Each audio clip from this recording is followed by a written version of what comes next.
Hello. Hello. We're just waiting for Sean to show up. He will be here in moments. Yeah, no. Not Kazam. No. Oof, no. No rapping genie shack.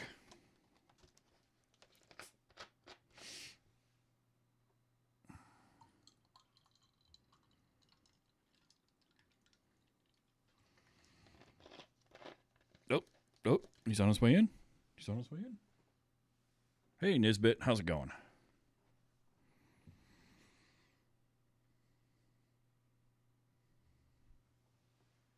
All right, I can see a Sean. Hey, man. Hey, there he is. You have a How cold? you doing? Oh, Nisbet, that's terrible. I'm doing great. I am on day 2 of my little mini vacation here as I take the week after Thanksgiving off. Nice. So that'll make for a nice week. I'm going to go see some movies, get some stuff done around here, get my 3D printers back all hopefully completely functional. Machine. Oh, thank you, Nisbet, for the resub. 24 months. Subscribe now on Twitch. 2 calendar years. That's impressive. Thank you. Oh, and there he goes. I'm not sure what happened. Apparently, me mentioning I was being off all next week scared him away. Oh, am I back? You're back. Did you hit the close button? No, I hit blur. Oh. Well, it shut your camera off. Yeah, everything went off. Hold on, let's see. I mean, it closed Discord. No, Discord was just like, no, I'm not doing that. Well, I mean, I know we stream this, and not everybody needs to see all my stuff behind me.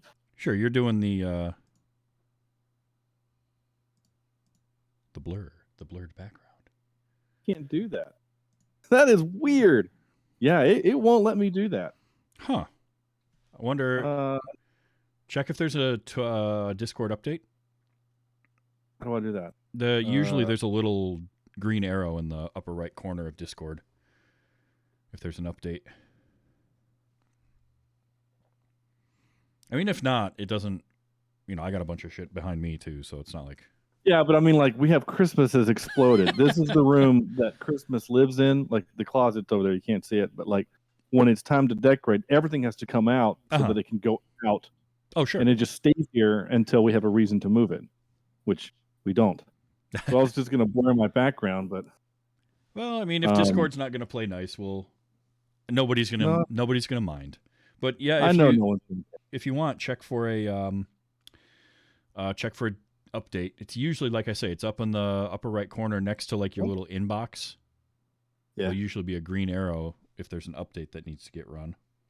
Yeah, I just went up to Discord and then hit check for updates and nothing happened. Okay, well then you're up to date, so I don't know. Nothing is happening. Is my computer being weird? What's going on? Well, that's also a distinct possibility. Yeah, well, that's what happens when you run a 10-year-old computer. They get, like us, they get persnickety in their old age. Yeah, they do. The webcam select.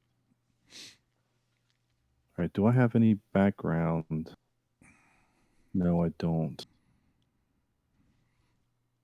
All right, that's not a problem. I could try my different computer. I have my new machine. I could try that. Yeah, either way. I know you don't care. No one's going to care. It's not a big. I'm making a much ado about. You can have my phone. We're not recording. It's fine. Did you get toothpaste on my phone? I think you did. You don't brush the phone. You brush your teeth. No. Good night. Love you. Tuna fish. Say hi. Hello. No, you guys were too late. Everybody. Try it. Hello. He can't hear me, but hello. You said hi. Love you. Shut the door. Shut the door. Thank you. Leave it off. She'll be all right. You told him we had to hurry up. We kept telling him. We kept saying, Daddy's got a show at 8:00. So if you want, tuck-ins and things like that, you're gonna have to, do your thing. And here we are. So fun. All right, real quick, make sure you can hear this. Am I drinking paint? Nope, you are not drinking paint. Okay, good. Then I think we're all set. All right, if you're good. Yeah, give me 1/2 second here. I'm going to actually load up Twitch so I can see what people are saying about me. I'm just teasing. See all the mean and nasty things Nisbet's saying about us. Yeah. I kid. Where's the click? There it is. I'll make sure I turn the volume down. There we go. I need to log in. What is my username? I don't remember on this machine. I'm not going to use on this machine. I don't remember what it is to use it. That's LastPass is the only reason I can log into anything anymore. It feels like. I mean, I can log into stuff, but then there's other things where I'm like, oh boy, I'm glad I've got this. And then I was at my parents' house for Thanksgiving, and my dad's like, well, I'm having some trouble with this on my computer. So I'm like, all right, well, we'll take a look at it. And I go down. It's an old computer. I helped him build 6-7 years ago, something like that. And I'm sitting down at it, and I'm going over stuff. I'm like, all right, I need to log into your account. What's the password? And he goes, which account again? And then he hands me 2 sheets of paper that did have all of his accounts and passwords printed out on them and have since been written on and overwritten many, many times. He's like, I need to do a better job of organizing this. I'm like, you need desperately to do something better because this is awful. That's hysterical. I'm like, I'll be back and we'll set you up something like LastPass. And then you'll have it on your phone too. All right. Okay. I'm in as a guest, which is fine. I can see the comments. That's what counts. I can see the chat room. All your comments are recorded anyway. So. Yes, that's very true. All right. Well, if you're ready, I'm ready. Yeah, I think so. I don't see any other logical reason to delay this anymore. All right. Well, in that case, then we are going to get started in 3, 2, 1. Enough games, boy. You think a pack of children can... Wait, what? You will beg for mercy as I feast on your heart, slow. Are you making some of my big evil guy speech right now or something? You're like a mile away from me right now. Okay, right off now. Let's go.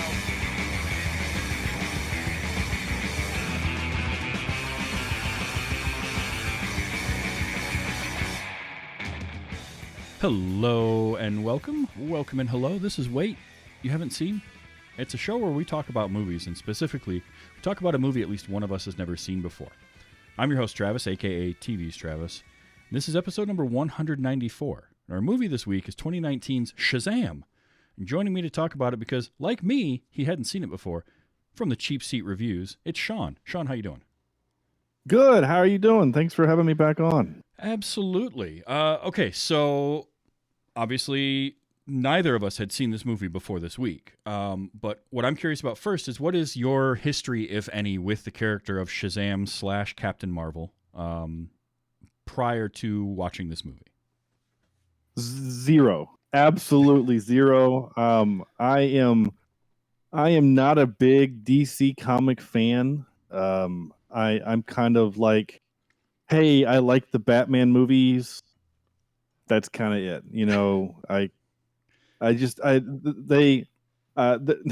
So on our show, there's almost a punchline that, oh, it's DC, then Sean won't like it. Right. So it's one of those things. And my co-host kept, trying to get me to watch this movie. Oh, you're gonna love it. You're gonna love it. It's so much fun. It's kind of like a Marvel movie. So I am glad that they forced me to watch it. But yeah, I knew nothing about this character or any of it. So I don't know how true the movie, I don't know any of that. I'm totally face value. I can only tell you about the movie itself. Okay. Well, then before I go, because I have a little bit of history with the character, and I'm going to give you some history on him as well. But before I do any of that, as a movie, you got done watching it. What'd you think? I liked it. It's a lot of fun. It does have a Marvel kind of feel because it is fun and lighthearted, and it's a movie that doesn't feel like there's any consequences. It has some heart, right? It has a couple of moments. Mm-hmm. To say it's all comedy would be wrong. There's child abandonment, Yeah. as a theme, and there's some other things like that. But for the most part, it's a fun thing. I don't know if we're gonna do like a ranking or whatever. It's not my favorite DC EU film, but it's up there. It's pretty. It's probably like second or third. Okay. I have to think about that. We will definitely get into the DCEU at large and kind of talk about it in context and all of that, because I have some thoughts as well on where it sort of sits in that DC universe of movies. So a little background on the character. First of all, Shazam was not the original name of the character. Shazam is the name of the wizard, and in the original comic, Witch is one of the older comic characters. This character actually debuted in 1939. As part of Fawcett Comics back in the day, and his name was Captain Marvel. Well, in the early 40s, Fawcett Comics was actually sued by DC because they felt that Captain Marvel was too similar to Superman. And he had too many of the similar powers and storylines and all of that. So there was a big legal issue with that. And DC sued because Captain Marvel, for most of the 40s, was actually the more popular book. It was more popular than Superman. And so DC sues them. Eventually, Fawcett stops producing Captain Marvel comics somewhere around 1953. And then later on, DC bought the rights to it. And then they wanted to bring the character back. But by then, it was 1972, I believe, when they wanted to start publishing them again. And Marvel had since changed from Timely Comics to Marvel Comics and also created a character of Captain Marvel. There was actually another one, a robot of some kind. So there's been a few different Captain Marvels. But by that point, it was kind of, they couldn't really use the name Captain Marvel as the title of the book. So they renamed the book to Shazam after the wizard and the word that he would use to transform. But the character was still known as Captain Marvel and the Marvel family for quite a while. And it wasn't really until like the last 10 years or so that they fully changed and started just calling him Shazam. But all of the properties were titled Shazam. There was a series in the 70s called Shazam, I think a short series it was this character. But it's just always funny to me that the character's name was Captain Marvel, the wizard was named Shazam, which in and of itself is an acronym anyway. And Shazam is the acronym of the powers. When he was transforming for the first time and the wizard was saying all the powers that he has, he had the wisdom of Solomon and the strength of Hercules and the endurance of Atlas, right? The power of Zeus, the courage of Achilles, and the speed of Mercury, Shazam. So that's where the name came from. And eventually it got to a point where he's become kind of a mainline DC character, and he is known as kind of Earth's mightiest mortal. And then they had, when the New 52 came about, was when the kind of all the different, because originally the Marvel family was just Captain Marvel Jr., and I can't remember if it was like Lady Marvel or I think it was Mrs. Marvel maybe, but that was his sister, and then a boy that he was friends with. They ended up kind of retconning that in the New 52 to being the whole Foster family and all of those kids being part of the Marvel family or the Shazam family. So that's where that came from. So the movie itself kind of does follow the comics pretty well, because you got the old wizard. You got that's how he gets his powers. His powers are based off of magic, which is actually one of the reasons he can go toe to toe with Superman in the comics, is his abilities being magic. Black Adam is one of his bigger foes, but also sort of an anti-hero. That's where that movie kind of spawned, and it's actually kind of neat because Dwayne Johnson was a producer on this movie. Originally, the New Line wanted to start working on a movie for Shazam back in the early 2000s, and it kind of just sat in development hell for a long time. Eventually, they were going to do a series, and then that kind of got shelved. Dwayne Johnson came along. He really wanted to do this, and so he is a co-producer or producer on this movie. And original concepts for this film were going to have Shazam and Black Adam. And then they decided to give Black Adam his own movie and let Shazam be its own thing. And so that's where we went. But Dwayne Johnson technically is in this movie, because the scene where the wizard is explaining the backstory and how they had a previous champion who unleashed the 7 deadly sins and all of that, that really cool looking kind of 3D effect, that was Black Adam. And that they used Dwayne Johnson's face and everything and likeness for the CG version in there. So I thought that was kind of neat that they did that. Yeah. And it helps tie everything together. So, but yeah, this movie got started. It was going to have Black Adam. Then they ended up going with the other kind of arch nemesis, which was Dr. Sivana, played by Mark Strong, who we're definitely going to talk about because he was great. And we got the movie we did. And I like how you brought up it's a lighter tone than a lot of DC movies, which I think really helps it for me. And a lot of that starts with sort of the idea of it's a kid, right? It's not Superman who's in his 30s and has been around for a while and got to learn and develop his powers. It's not Bruce Wayne who's a billionaire and he's an adult. This is a 14-year-old kid who suddenly gets these powers. He does exactly what a 14-year-old kid would do with superpowers, which is like test them, and especially in a world where Superman and Batman exist.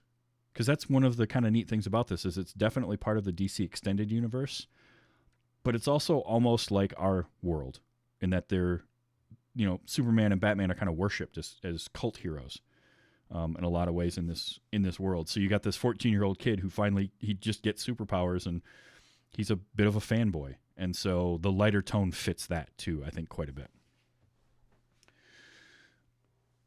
Yeah, I do agree with that. And I will admit, I kept kind of getting annoyed because you have to, like, when he is Shazam and he's being played by by Chuck. I just want to say Chuck. I can't think of his real name. Zachary Levi. Zachary Levi.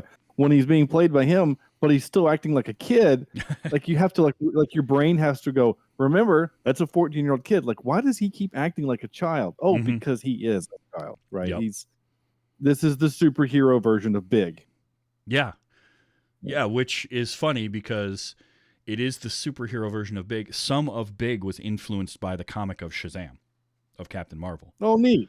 And so then to have the moment with the giant piano in the toy store in this movie as a little nod to Big, I thought was kind of cool too. Because that was the first thing I thought when I started hearing the piano and then it looks down and he's standing on the giant piano. I'm like, hey, they did that in Big too. And then that's when it triggered me to remember, oh, that's right. Because I had read about how this comic was a partial influence to that. So it all comes full circle. What did you think of Zachary Levi in the role?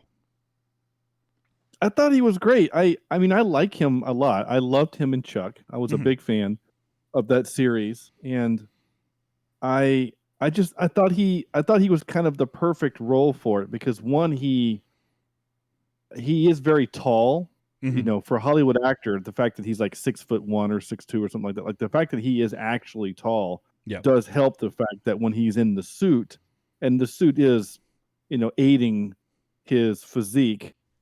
Let's not kid ourselves. Zachary Levi isn't that felt, but I thought he was great because even in Chuck, he's a kid. Yep. He's a big kid that has superpowers. He just can't fly and punch things, but he turns into it. So I really thought he was Yeah, Ace Moon, I see you there. He did get the he got.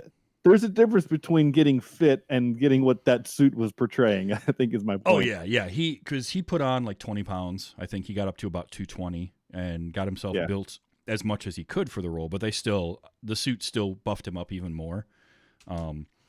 But yeah, his height helped. I just love his Zachary Levi has that kind of youthful exuberance, and he can pull off the child mind inside an adult body really well. Yeah, because he's a guy. I don't know his actual age. I'm pulling him up on IMDb. He's a 35-year-old that looks he's my age. Okay, he's 42, but looks like I just said he's 35. I'm saying I would have bet so he was 40 when he made this movie. Mm-hmm. So he's my age, but he looks like he's 28 or something like that. Yeah, he. Even in the really movie, well. even the movie, he's not sure what his age is. He's like, I'm 30-ish. I'm at least mid-20s. Yeah, and I think also he pulls off. He is able to do the stunt work well, and it's believable that he's doing a lot of this stuff while also being a little bit all knees and elbows at the same time. He has to look a little bit awkward, especially early on with these powers, because not only does he not have super strength and flight and super speed and all this, but he doesn't even have a fully formed adult body yet. And so there's that extra layer of awkwardness that you would have. And I think that he pulls that off well. Like the way he sort of half poses like Superman when he's trying to fly, but he doesn't quite get it right. And he's always awkward and still moving around strangely. I really like that. And I loved just his energy was so great because he really pulled off that 14-year-old in an adult's body. Really, really well. And he had great chemistry with Jack Dylan Grazer as Freddy too, that's the relationship that really has to work in the movie. Those two have to get along. And I mean, that kid, Jack Dylan Grazer, I loved in It. And he was also very good in this. Did you see it? I have not. I saw the original. I have not seen the new one. So he's one of the kids in that, and I liked him in there. And in this, he is that audience surrogate. He's that guy that is the huge superhero fan. And so we get to kind of see things through his eyes a little bit, but also they did a good job, I feel like, of balancing his desire to be friends with Billy almost immediately and sort of that connection that they want to make, and somewhat coveting what he has because Billy's been given this amazing gift when they find out that he's got the superpowers that Freddy wants for obvious reasons. Like that scene where Billy says to him, you're just jealous because you want it. And he's like, well, no shit. Of course I do. That's the perfect response because it's exactly what this kid is thinking. So I liked him a lot. And he feels kind of slighted because he's like, I'm the fanboy. I'm the one that does, that knows all the things and whatever. And you just lucked upon it. Mm-hmm. And that's a trope that we've seen in other things too. But yeah, it was really well acted, and those two were really good together. Especially Zachary Levi and him.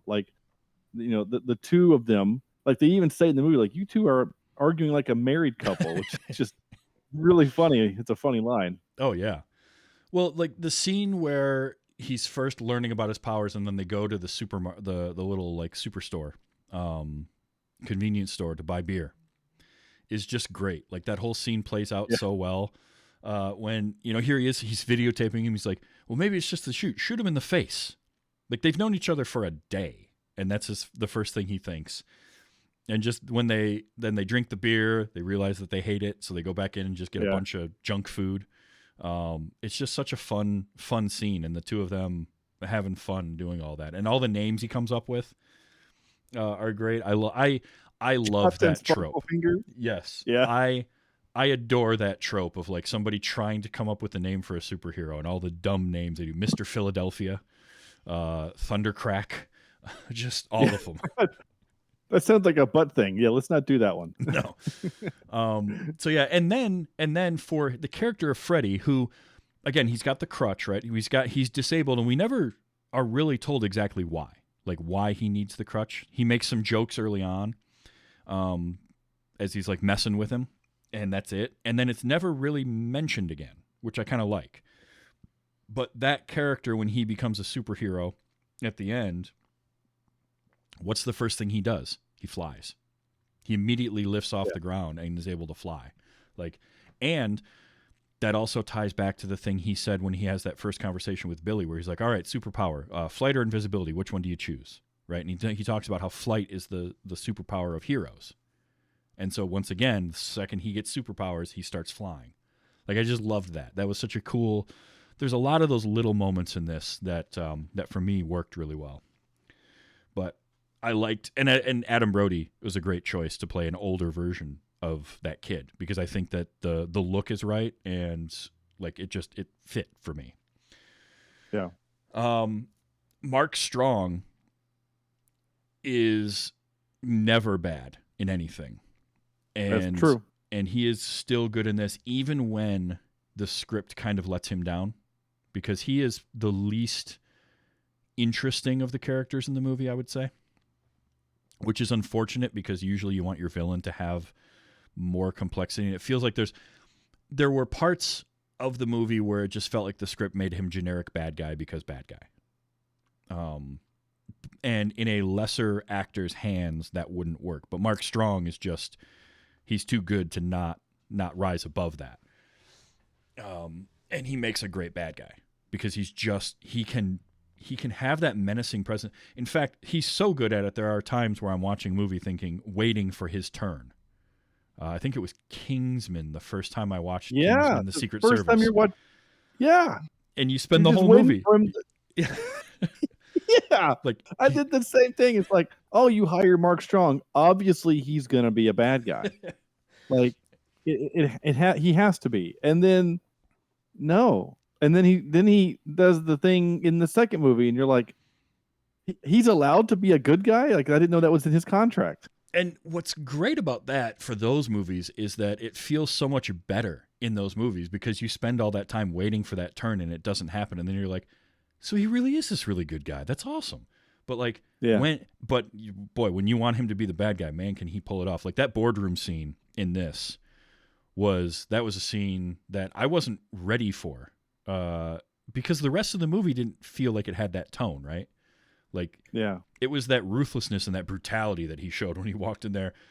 And when his brother pulls the chair back to get between him and his dad, and you know something's going to happen to him. What I didn't know was that he was just going to literally flick him out the window of the high rise. Yeah. I was like, okay, so now we know how this guy works. Got it. Yeah. You're not wrong. That scene was pretty jarring, especially when the one ate the head off somebody else. Like that. Sorry, the chat got me on that one. He flicked too hard. The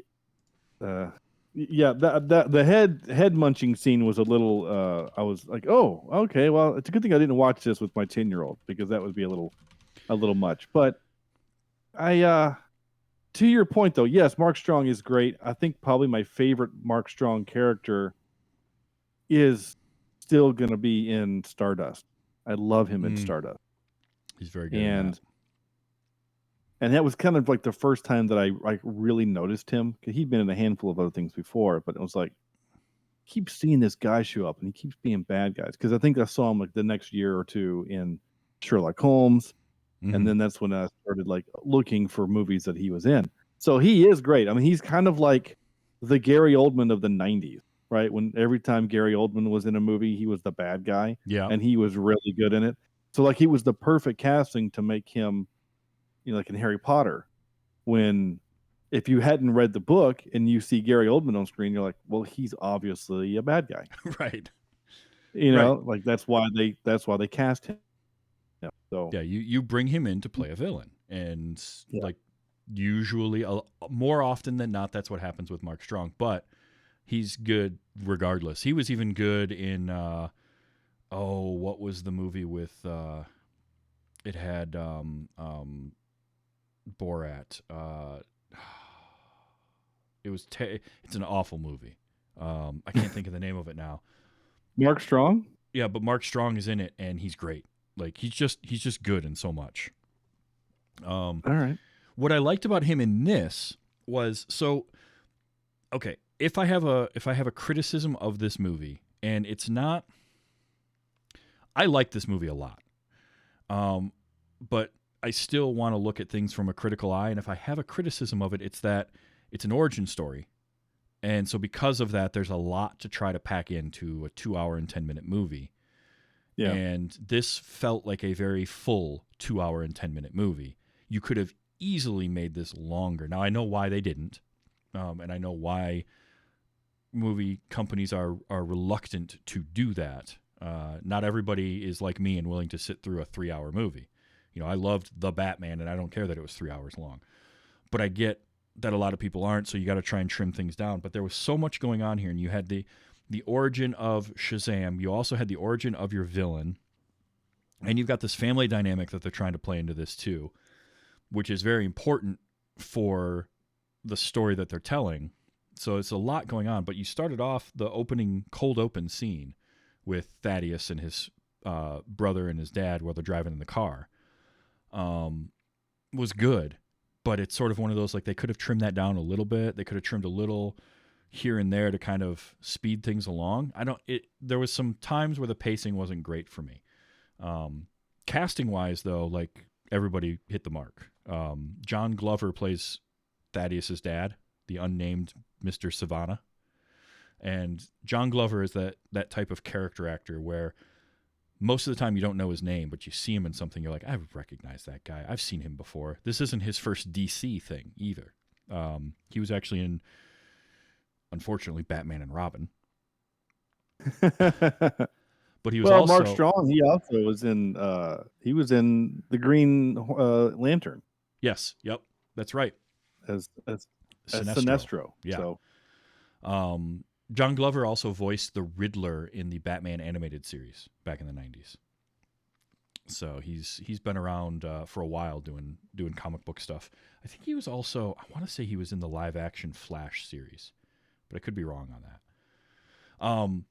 But I thought he was a great choice to play the dad, even though, like, on paper that character is one-dimensional and awful, like the worst father you could imagine. And parents were weird in this, right? Like, the biological parents of both Savannah and Billy, not really that great, but the foster parents were awesome. And that's almost where, like, again, the family part of things, my nitpick is that I wanted more of that foster family to get that feeling that he feels like he belongs. That felt a little rushed to me. And I understand it. You almost have to have him start the movie not with that family and then join the family, and then by the end of it feel accepted. But it felt like we went from A to B to C too quickly. There wasn't enough time for it to build. He was very resistant of the family dynamic. I mean, even as Shazam, he's walking around going, you just have to be solo. You can't rely on family. Like, he's so resistant of it. And then at the end, it's like, oh, wait a minute, my family can save the day. And so you're not wrong about that. The other thing, I'm going to piggyback on your point you said earlier about Mark Strong and his character being kind of one note. And most movies, comic book movies, are based on how does the villain do, right? Like, how interesting is the villain? Yep. And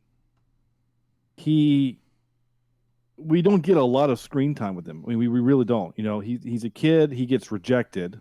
Yep. And then we see him again where he gets the powers, and then we have the boardroom scene, and then kind of the third act, he's kind of there, but he doesn't say much. He's just there to fight and open his mouth and let the smoke come out. So he doesn't really get to do a whole lot in this movie. It would have been, I think, a little bit. You said it was already 2 hours plus. I maybe could have used a little bit less of the figuring out what powers montage, because we already learned, he's already bullet resistant. We already know those things. So there's some of those tests we didn't really need, but if he can get shot in the face, I'm pretty sure fire is not going to bother him. But anyway, the point is that I wouldn't have minded either a little bit more of, because all we get from Mark Strong is whiny kid to he's just a guy at a lab who figures things. I don't know.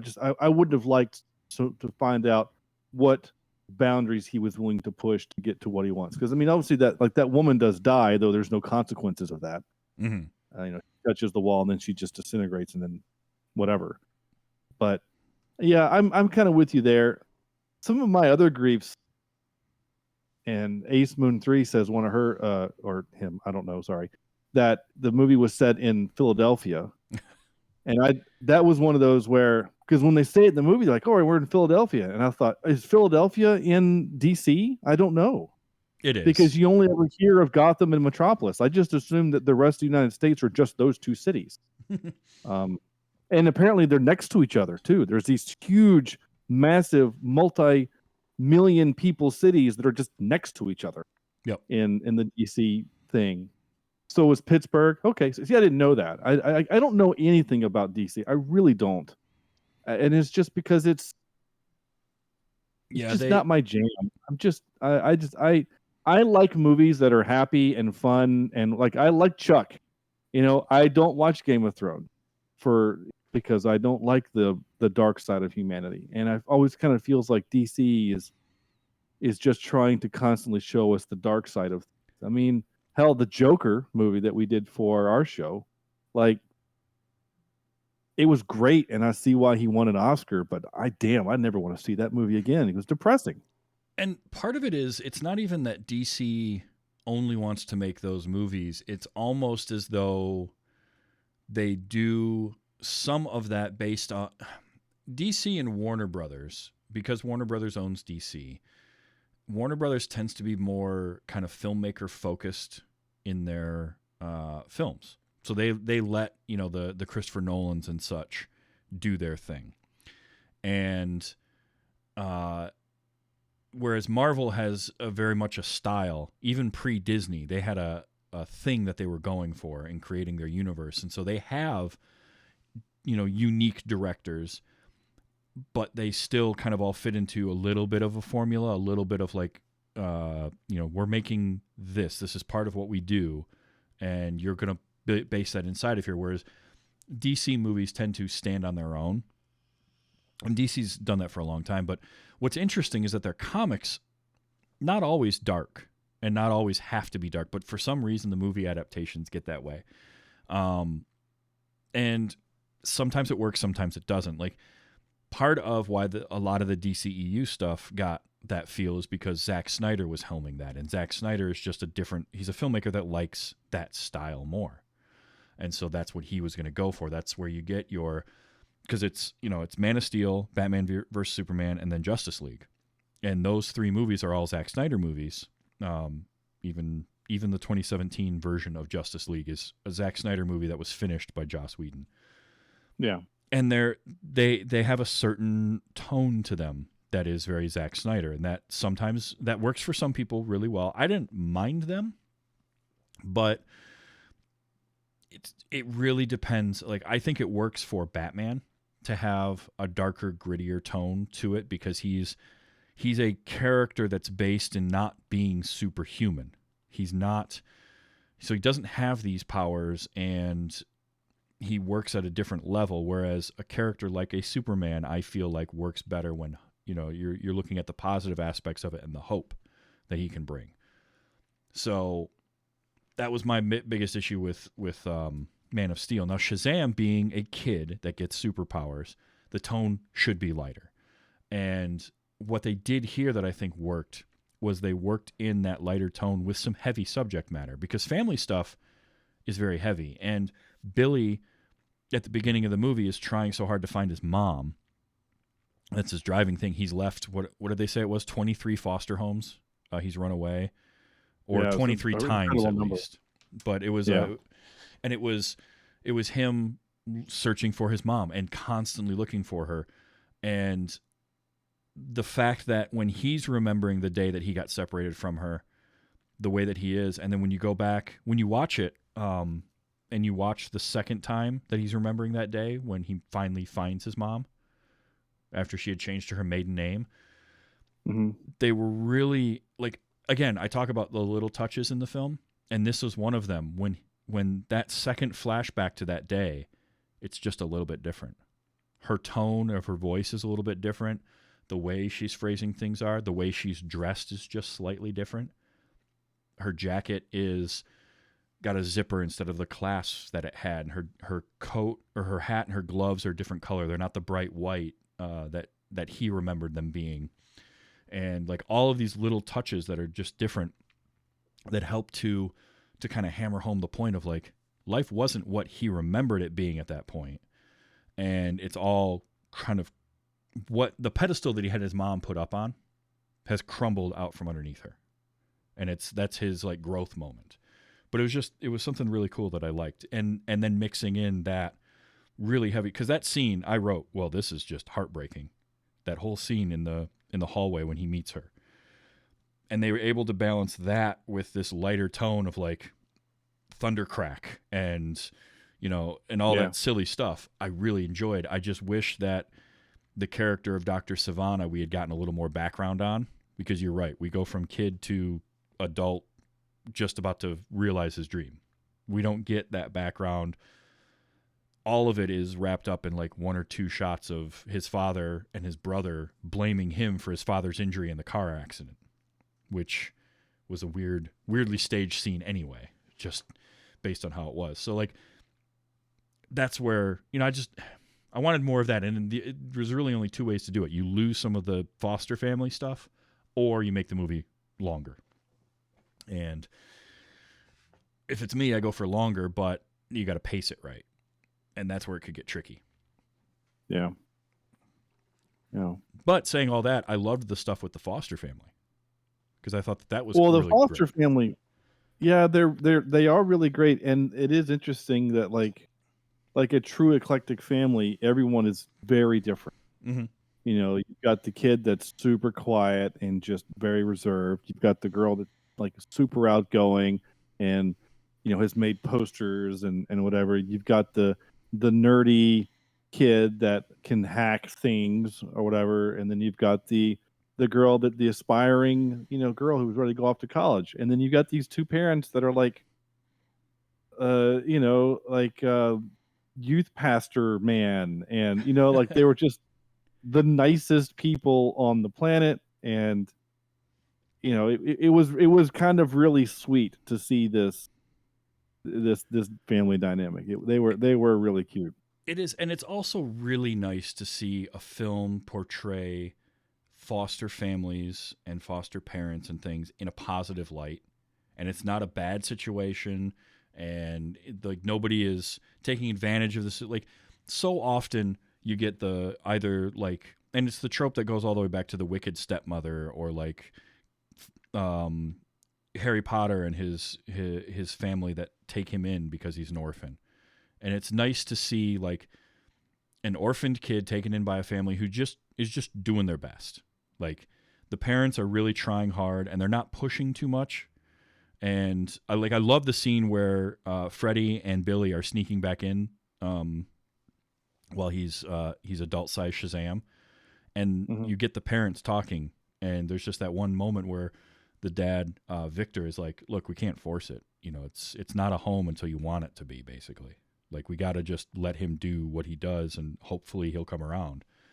And I just love that. Like I love the positivity of it, and by extension, the kids are positive too because they enjoy being in that environment, even though they're not with their biological families. Like Faith Herman, who played Darla, was just the most adorable little girl.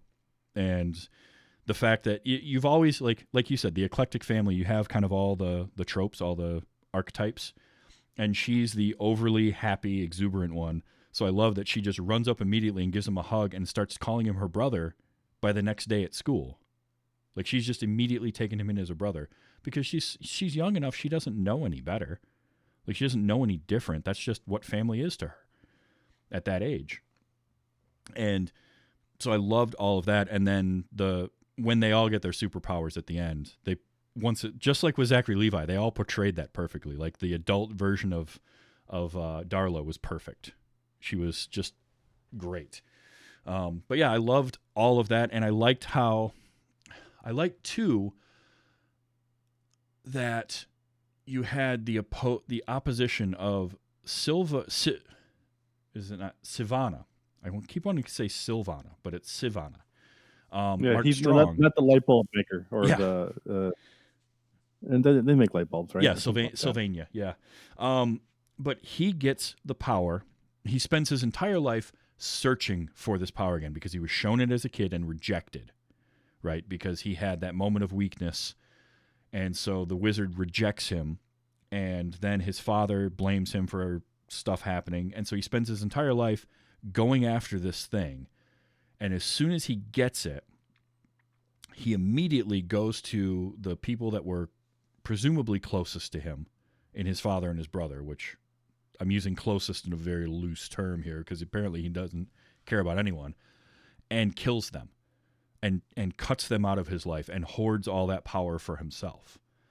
And Billy, who has spent most of his life trying to find his mom and trying to make a family connection and sort of rejecting all these attempts in foster families, eventually comes around to realize that this foster family and the people that are backing him are the power, and he shares that power with them. And I thought that was really cool, the way that they did all that. The way he beat Dr. Savannah is by bringing his family into it and sharing all that power, and then together they were able to defeat him. So that, to me, was another kind of cool piece of underlying parts of the story that just made it lighter and happier for me. So I like stuff like that. Yeah, I do too. It did have a kind of a nice symmetry that way that you have, the bad side has this, it's kind of like the polar opposite, right? It's with anything, right? I mean, so I did, as you know, because you've been on my show, I like to take notes, and sometimes in my notes I ask questions. I don't think I really asked a whole lot. Well, a few questions I did ask was like, hey, who are these guys with the pickup truck? Because they just show up and they hit the kid, right, and then they're all mad because like, oh, you buffed, you scratched my car, and I'm like, who are these kids? Are these? And then eventually I'm like, oh, they're schoolmates to this guy, so they apparently bullying him is a thing, but in movie world you can just park wherever the hell you want without consequences. Oh, and you can hit somebody that's with a car, like. I have a hard time imagining in 2019, with as many cell phones as they are, that two teenagers could be as mean to this kid as they are and get away with it. Yeah, I mean, my note was just bullies. I hate bullies, but then also, these bullies were written from the Stephen King school of writing bullies. Like they're just complete dicks for the purpose of being complete dicks. Like that's what they're in the movie for. And they're not Ford pickup. Because I don't know if you noticed that when it would pull up and be right in front of the camera. It's almost like, and I saw somebody mention this in like a breakdown of the movie or something. It's almost like Ford was okay with their truck being in the movie, and then they realized, oh, it's going to be in a scene where they hit a kid that uses crutches. So maybe we just not have the name, because that grill would normally just say Ford in great big letters on the front of that Raptor, and it doesn't. It just like, oh, so that I noticed that right away, and that made me chuckle. Well, and the funny thing is that because when it gets crushed and then dropped, my first reaction was, that's not the same truck. It looks different. The wheels look different. Like it didn't look the same at all. But it is funny, yeah. Ford's like, well, it's like Apple, right? If you are a villain, you are not allowed to use an iPhone. Yeah, that's in their contracts. If you see somebody with a Samsung, either that means that Samsung sponsored the movie or they're a bad guy. Yeah, I mean, Spider-Man always used a Sony phone because it's a Sony movie, but product placement like that is funny. It is. It really is. But yeah, the bullies were they were just bullies to be bullies. And that again, like normally that would bother me more than it did in this movie. Like, I feel like I gave that a lot of leeway of just like, well, it is a comic book. It is we're leaning into the tropes, but okay, fine, I can let that go, type of thing. Even though, like you, I had the same question of like, who are they? Oh, okay, they're other students. But I guess and maybe I missed it. I don't know. It just feels like they just disappeared, right? They have the incident with the truck, and then they're at the fair, at the carnival, and these two dudes are in the bucket by themselves, which is a little strange to me, but whatever. And they're like spitting on people and just being, again, just dicks. And then they have to be rescued, but it almost feels like there was no resolution to that rescue. I wanted Zachary Levi's character to rescue them. I mean, Well, I know the kid that does rescue the kid that they bully as an adult, which is what makes that. And then he gives them the suitcase wedgie. Yeah, because we get lines like, "Oh, are you giving a suitcase wedgie or something like that?" So, like, I get that, but were they in the final scene? I don't remember them being there in the cafeteria. No, I don't remember that either. I don't think that they were. I do feel like Act 3 of this movie did have some things cut from the final sequence with all of the Shazam family. In part, like, I know I read that the woman who played older Mary, she was cast in part because of her ability to dance, and there was a lot of dancing style action sequences that she was a part of that just got cut. So I do think that there was some stuff in that final scene that we probably just ended up not seeing. And some of that may have had to do with the two bullies getting rescued by Freddy. Because, yeah, at least they gave us the payoff of the suitcase wedgies. But that was another one of those great scenes where Freddy is so upset with Billy when he comes to the top of the steps and he throws his shredded underwear at him after the suitcase wedgie. Yeah. Where, that was that dynamic that was the most fleshed out, but again, could have used more, I think. So. Yeah, I agree. So oh, go ahead. I'm sorry. No. You go ahead. So one of the other notes that I wrote, again, I wrote a handful. So my very first note was, is okay. I always pronounce his name wrong. Is it Jimon Hansu? We don't pronounce the D, right? Or right, is it's Jaimin. It's Jaimin Hansu. Jaimin Hansu. I've never known how to say that. Thank you for that. So I said, oh, he's in this and Marvel. That's cool. Yep. He gets to do the. He's the only one in both Captain Marvel movies. Because technically, Shazam's name was Captain Marvel. I like it. Plus, he was in another DC one, I think, along with. Well, he was in Constantine. He was in Guardians, as well as Captain Marvel. But yeah, Constantine. He's look, Jaimin Hansu is putting him in a ridiculous wig and crazy eyebrows, and you still like kind of buy everything he's saying. Like you buy the character, you buy the wizard. You believe him because it's Jaimin Hansu, and that guy's just good in everything. He's like a Mark Strong. Exactly. He brings weight to things, I think. Like if it would have just been any other African American actor that we don't really care about because it's such a small part. Like saying like I don't know, just I feel like, but you put him in it, it gives real weight. Plus his accent and his voice is just so commanding. Yes. That when he says grab the staff and say my name, it's like, okay, yeah, I'm with you.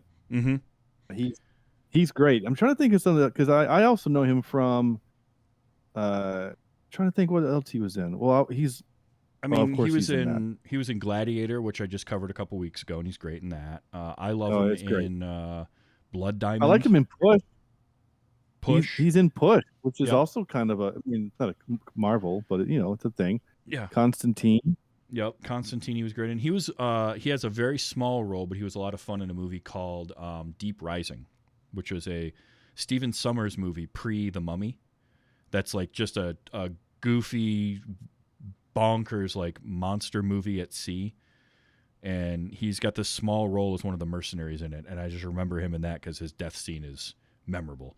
But yeah, he's just can't even find that. What's it called? Deep Rising? Yeah, it's old. It's like 97, 98, I think. It's considerably. Oh yeah, older than there a lot it of is. his He was. stuff. Oh yeah, look at that. But Cool. I remember him in Blood Diamond, and just Amistad is another one. Obviously, people remember him from. If you go back that far, like the guy's just the commanding voice is what does it, right? He's got a voice, you recognize it right away, and it's that weight that he brings, and it's a lot of fun. Yeah. There were some other people that were up for the character of Shazam, the wizard. Some of the names that were tossed around were Alan Alda, which would have been very different. It's hard to picture Hawkeye as the wizard, but maybe, because he's considerably older by now. F. Murray Abraham. Okay.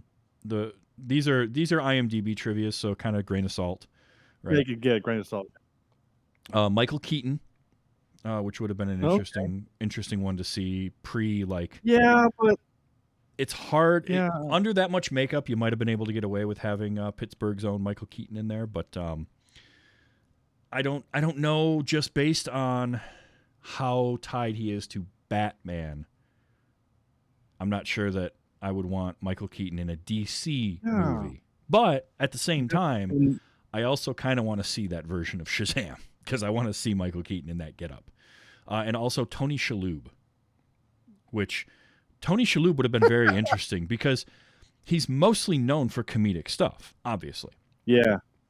But there's something about the idea of him, again, in that long, as this old wizard, there's something interesting there.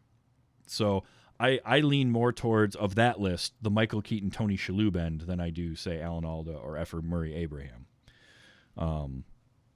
Michael Keaton. My only issue with Michael Keaton is because there has been rumor, and it's one of those rumors that's been around forever, that he's going to reprise his Batman role as old man Batman in like Batman with the new Batman, whatever it's called, like with the new kid or whatever.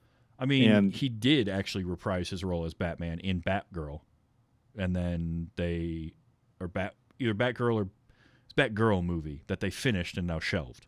He's in that. Oh, that's right. Yeah. And then they decided that they're not going to release that movie, so we'll never see it unless someone leaks it. Yeah.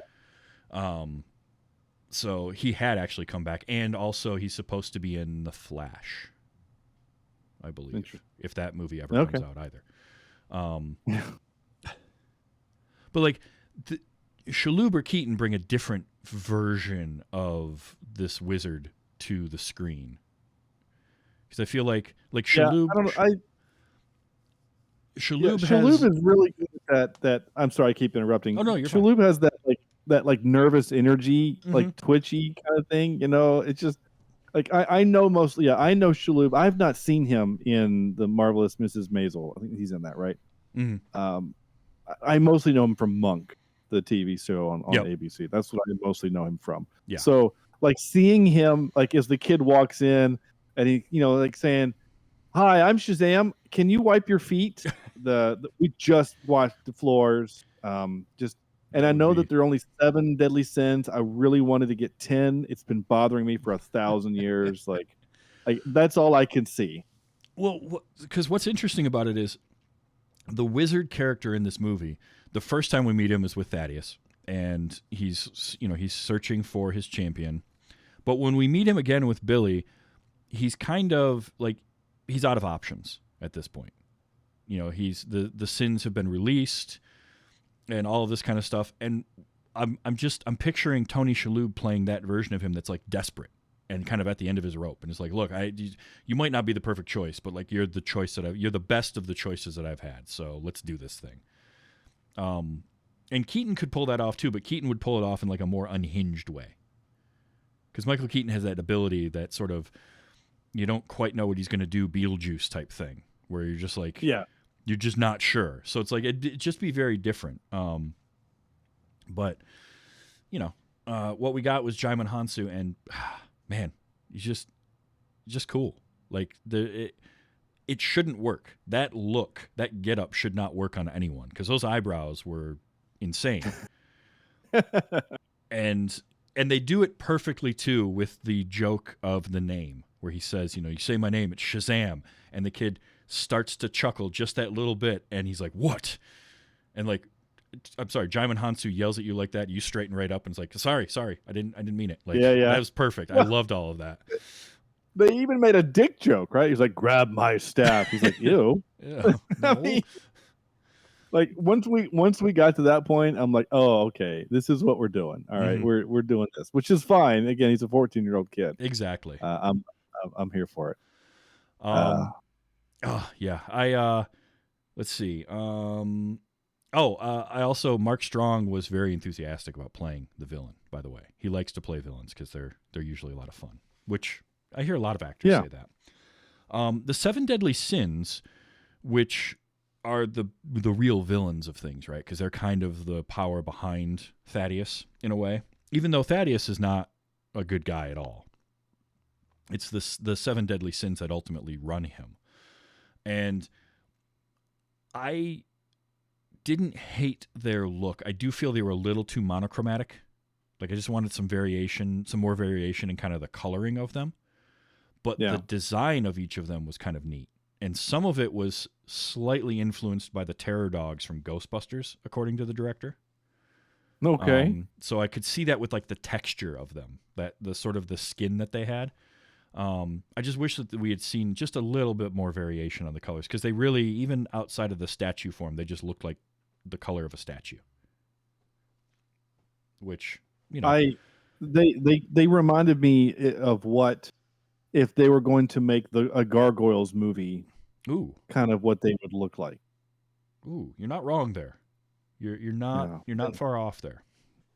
Actually, kind of like that. It just kind of reminded me. They were kind of neat. So Shazam says it later. Zachary Levi says it later in the movie. But so when they're in the boardroom, and so one guy gets his face eaten, he gets his head eaten. Yep. And so my wife, so I watch most of the movies I do for the podcast. I watch with my wife, and so we're watching it, and she says, "Huh. So if Gluttony is gonna eat one of them, and we see that Greed, I guess, just rips him apart because he's got 4 arms." Yeah. And she looks at me and she says, "What does lust do?" And I'm like, "You wondering if?" Because the camera comes out, we just see people up against the glass door or whatever. Yep. And I was like, "You think somebody's getting?" And she's like, "Yeah, probably." And I said, "But then what does sloth do? Does he just like lay on you and fall asleep and just take a nap on top of you?" And maybe. She's like, "That would still suck." I'm like, "No, you're right." I appreciated that they didn't make the lust sin like overly feminine, which tends to be the trope to do when you're doing that. Sure. I appreciated that. Like I say, I like the design of things. They did something. The 4-armed Greed was kind of cool. Like, you just got more arms than you need, so you can grab more stuff. And the one that really got me was Gluttony. The mouth from head to middle of the stomach, belly button. Ooh, yeah, oh.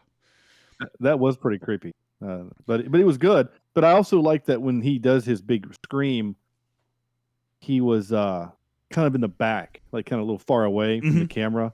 So we didn't really have to get too much of that, because it's like, ooh, that might be really scary if you are a 12-year-old kid in the theater watching this. That might be pretty gnarly. Imagine if this was made by like Sam Raimi in the 90s version, or even the today version of Sam Raimi, who was up for directing this at one point. Oh, interesting. Would have been. See, I really liked his take of Doctor Strange too. I did too. I'm picturing that boardroom scene if Sam Raimi directed it, and it's got a lot more flashing lights, quick cuts, and like zoom in Dutch angles, and it's very disorienting.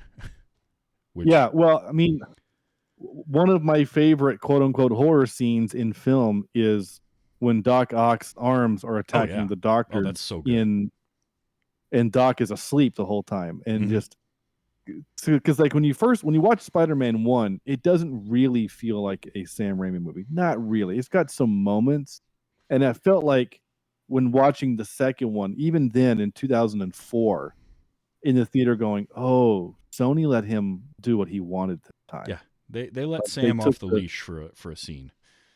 Yeah.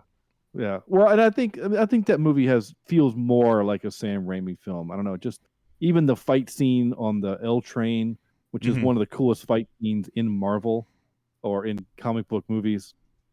I think that scene really works, and it does kind of feel like a him kind of movie. But yeah, you're right. Yeah, this would have been a really interesting Sam Raimi take. I also wouldn't have mind seeing Tim Burton do something like this. I think the creatures would have been really fun to look at. The creatures would have been interesting, but there would have been too much of a. Burton wouldn't have worked for anything outside of the creatures, in my opinion. Like, I don't know, Sure. I don't know that would translate as well for like Shazam and the foster kids and whatnot. There's probably a reason why he hasn't done a comic book movie. I think, Alice in Wonderland is probably as close as we're going to get.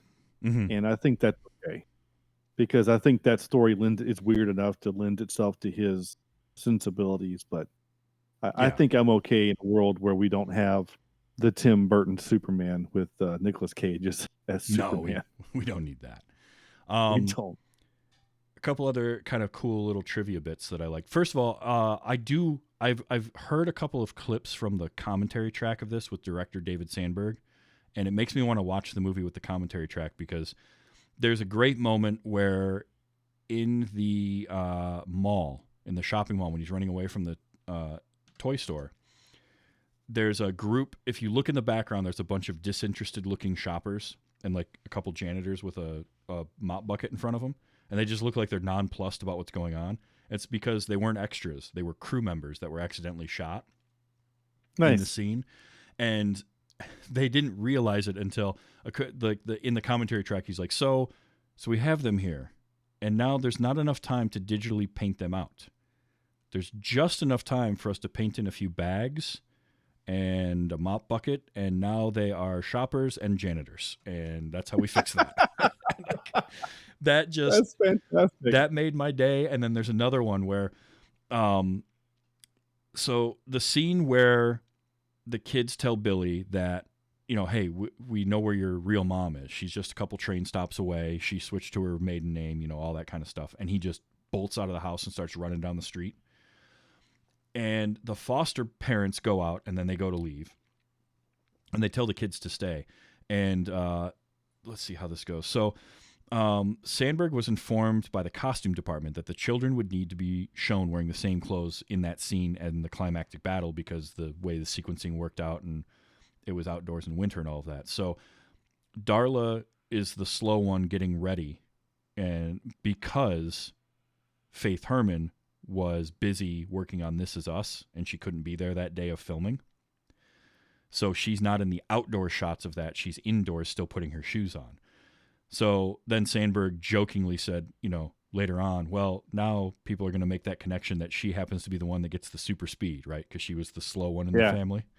And it wasn't meant to be that way. Like, that's not the implication. It just sort of, that's how it worked out. It was one of those happy accidents where you can make that inference. And I just love, stuff like that. It just makes me smile. Absolutely. Also, the Superman. Oh, go ahead. No, I was saying it always blows me away. So I've worked on a handful of movies and TV shows, and it always blows me away when you hear about we accidentally shot the entire crew.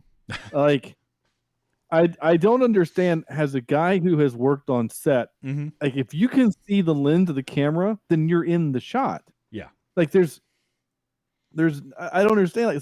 There's all these movies, these big budget blockbusters. Pirates of the Caribbean has this great scene where Jack is the captain of the Pearl again. And there's a guy, it's the DP with a freaking cowboy hat over his left shoulder on the boat looking over the water because he is unaware he's in the shot. How are you not aware you're in the shot? As the boom operator, I was very aware of where the lens was, shadows, things like that, which is because I've worked in that, then I'm always hyper vigilant of it. So you'll laugh at this. So, our mutual friend Scott Johnson and myself, we both love, and you as well, love The West Wing. Yeah. And I have rewatched it easily 7 times. Okay, So that's 7 more times than I have. You've not seen The West Wing? No, the prevailing joke is that I need to watch it, and Ace in the chat is about to say that I need to watch it. Oh. Well, okay. I thought you had seen it. Well, that's fine. Either way. I'm familiar with the show, and I'm sure that I will enjoy it when I finally get around to watching it. I just haven't yet. Yeah, that's fair. Mm-hmm. So, and my wife knows that I love it and whatever. So the kids are out of the house Saturday morning, yesterday morning. And so we start doing some Christmas decorating. And I said, let's turn something on that we've seen and we can just have on the background. He says, all right. So she turns the TV on. I walk out of the room. I come back on. And it's like season 3, episode 5 of The West Wing. I go, what? And I just kind of give her this look. And she says, there's a marathon of West Wing going on some channel I've never heard of, right? Because we actually still have cable. Sure. And so I said, well, if we're going to watch The West Wing, we're going to do it right. So I pull up HBO app on my TV and start from the beginning. So I started watching it with my wife, forcing her to watch it. The whole point of me leading to this is that now that I'm watching it, because usually I watch it on my phone. Right. This is the first time I'm watched it on a big 60-inch TV screen. And in the pilot episode, I saw a boom shadow that was 100% directly in the shot. And I thought, gosh, dang it. Yeah. Now I'm going to start seeing all these flaws because I'm watching it on a big TV. So I recently I love a YouTube series channel called Film Joy. And it's Mikey Newman. And if you ever get a chance, if you're a movie guy at all, watch Mikey Newman's stuff because the guy he's so good at sort of the film essays. And he had a video recently, and he equated producing a movie is like throwing a dart from orbit and hitting a bullseye. And I've never understood and believed in something so hard as when he said that, because it's true. Like, the fact that movies get finished and made and produced and put out at all is kind of a miracle because of all of those things. And so to see those little flaws happen, it's when you realize, like, yeah, it's never perfect. No matter how much of a perfectionist you can be, something's going to slip somewhere. And so I do find myself noticing those things, but I just chalk them up to, like, yeah, no, shit's hard. Like, as somebody who used to make amateur productions and, you know, our lighting was whatever lights were in the room at the time because that's what we could afford. Yeah. So it was like combating shadows was impossible. It was just we had to make sure that we weren't standing between the sun and the subject. But you know, that's what it was. All right. So the Superman cameo at the very end was awesome, and it was originally supposed to be Henry Cavill. In fact, it was always supposed to be Henry Cavill actually walking in, but he couldn't make it. They had a very short amount of time they could use to shoot in that school. So they ended up just having to use Zachary Levi's stunt double in the Superman costume, which I think worked out better to just have him shot from the neck down. I think it was funnier that way. But I love that they did that, and it was like they were always going to have Henry Cavill, that he just couldn't make it, but he loved the idea of it. And it's such a fun moment at the end too. And the reaction from the kid is perfect. Huh! Yeah. He just kind of screams. Yeah. I like. Yeah. So there's a couple fun Easter eggs that I noticed. And I already mentioned the one that was Black Adam. And I'm going to actually go see that movie this week, finally. So I'm curious to see how that turns out because I've heard not great things about it, but I don't care. You know, I'm still going to watch it. But one of the doors in the Rock of Eternity, which is such a cool name for a place, the Rock of Eternity. But they go to that room with all the doors, and they open the door, and there's the 3 crocodiles playing poker. Yeah. Which is just so bizarre. And then they all come running at the door. Those are the Crocodile Men, and they're like characters from the old comic. They were enemies of Captain Marvel, and it was the director that did the motion capture for them, David Sandberg. So thought that was kind of fun. The high school that they go to is Fawcett Central High School.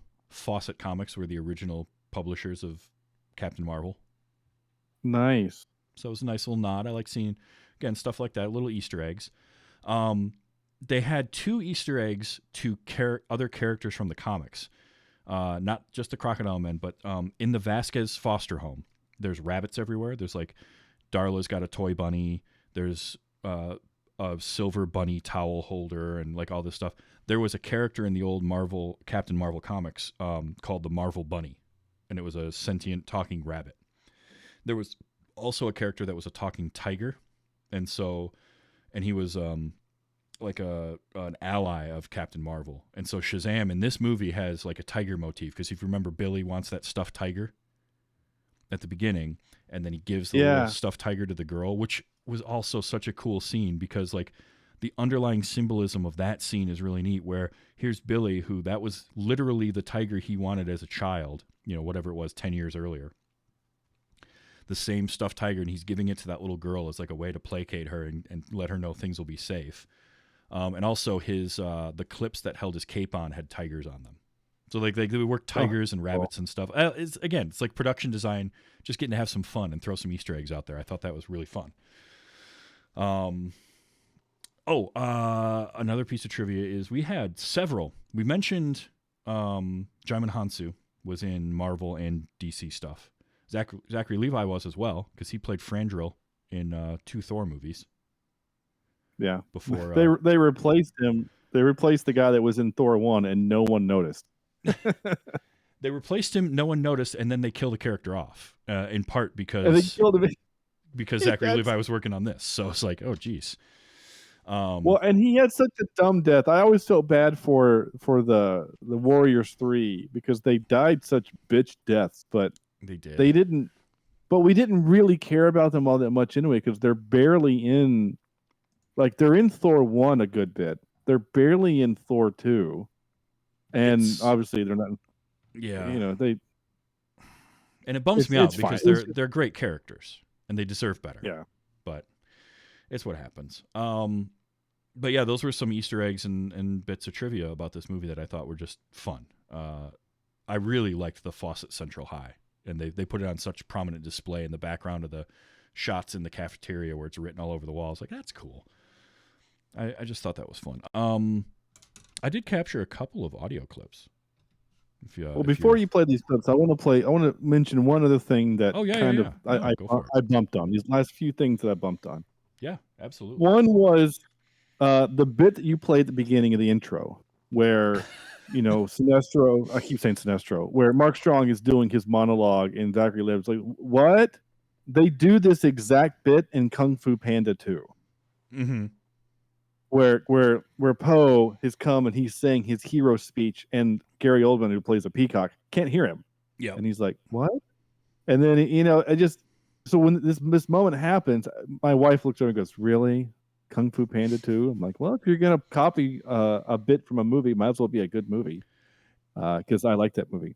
It is a good movie, but it's also great because it sort of shows you that the villain monologues it doesn't matter what they're saying. Like you can fill in those blanks by yourself. So it's like, it's a great use of that subversion of the villain monologue, as well as a great joke that, yes, was done in Kung Fu Panda 2. And I'd forgotten about it because I haven't seen Kung Fu Panda 2 in a while.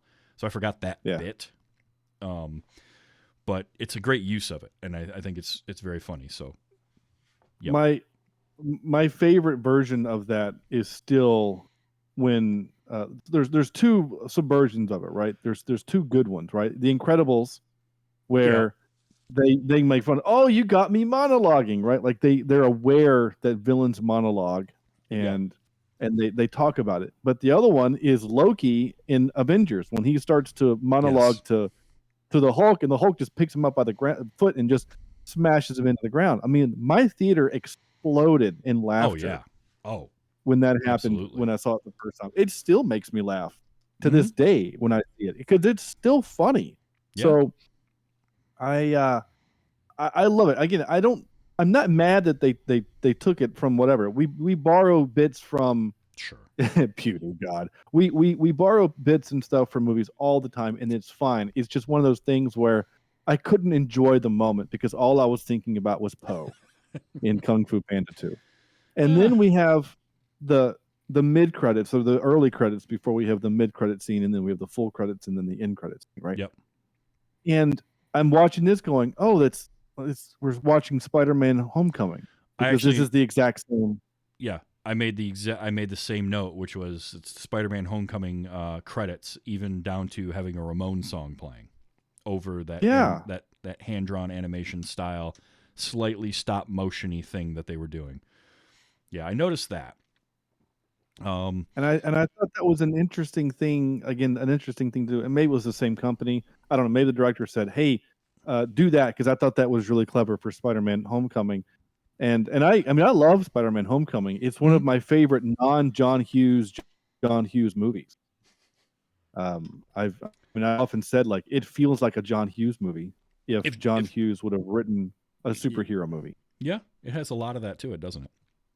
Yeah. Even as far as that when Spider-Man is swinging through suburban New York, there's some kids watching Ferris Bueller's Day Off. Oh yeah, that I love. So that. The movie is aware of it. Mm-hmm. Totally. Yeah, I definitely noticed that about those end credits, which I'm fine with. Again, movies follow trends, and Spider-Man Homecoming certainly wasn't the first movie to have a credit sequence that's done in that fashion. But it was definitely having a Ramones song as well of the whole I don't want to grow up, and like some of the music in the movie itself that they used was very kind of on the nose. Do you hear what I hear? Do you see what I see at the beginning? And it's like, well, no, dad and brother don't hear or see what you are experiencing at all. Yeah. But I did really enjoy when the crash is happening and the music comes to the forefront. Oh yeah. And like the sound effects fade. I actually really thought that was very clever. I thought that was a really cool directorial decision. All right. Again, last thing, sorry. No, and then we can play clips. You can play clips. But I need you to explain something, comic book guy, because I don't understand it. Sure.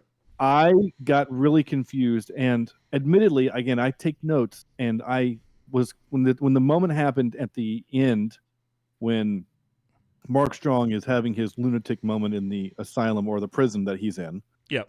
And all I can think of is like, oh, it's Amsalem from Alice in Wonderland, the pot smoking caterpillar.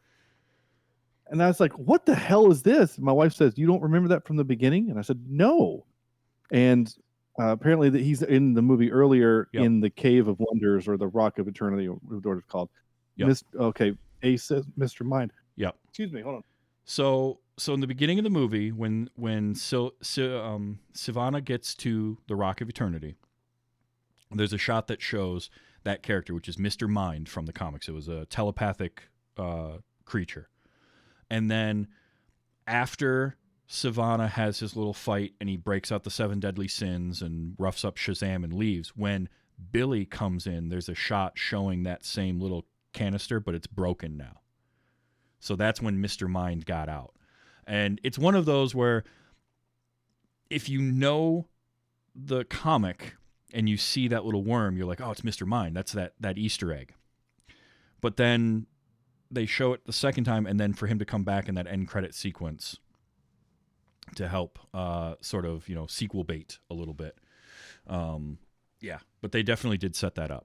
So I'm glad you know, or your wife noticed that and you brought that up, because I thought that was kind of a clever way to do it. I didn't think about it until they showed him sitting on the ledge in that window, and I was like, oh, that's right. He was in the beginning, and then he was missing because he got out.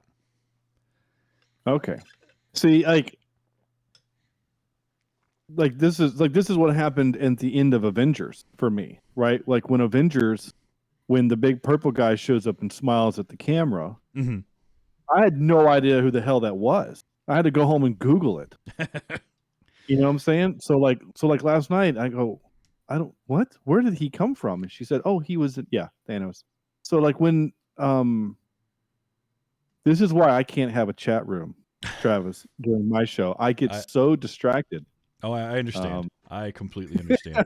That's what stuff like that is that I can fully like get behind and sympathize and empathize when people are like, I feel like I have to do research to watch these movies.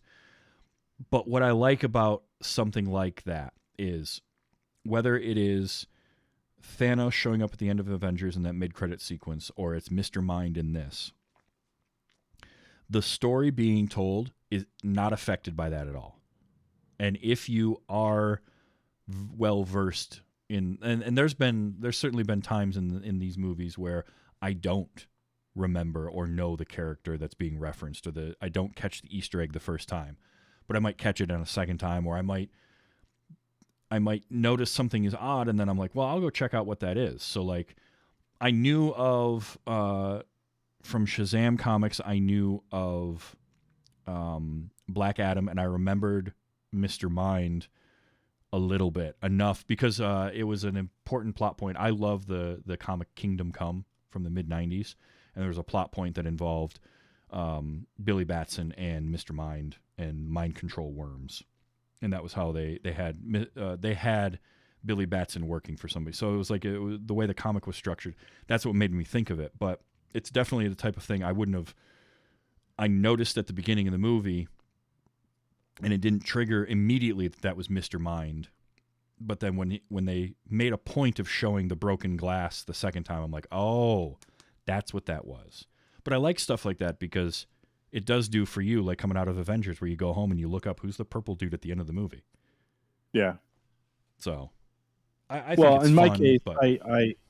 I asked my buddy who would later join me on the podcast, who was my comic book guy. I'm like, hey, who's the purple guy? He goes, oh, that's Thanos. I'm like, you need to tell me what this Thanos is. I'm gonna again address the chat here. Ace Moon says that sets up the hopefully coming soon sequel. Well, not only is it coming soon, it's 2023. I'm on the IMDb page. There's a trailer for Shazam: Fury of the Gods. There is. Sadly, I've been watching it while you were talking.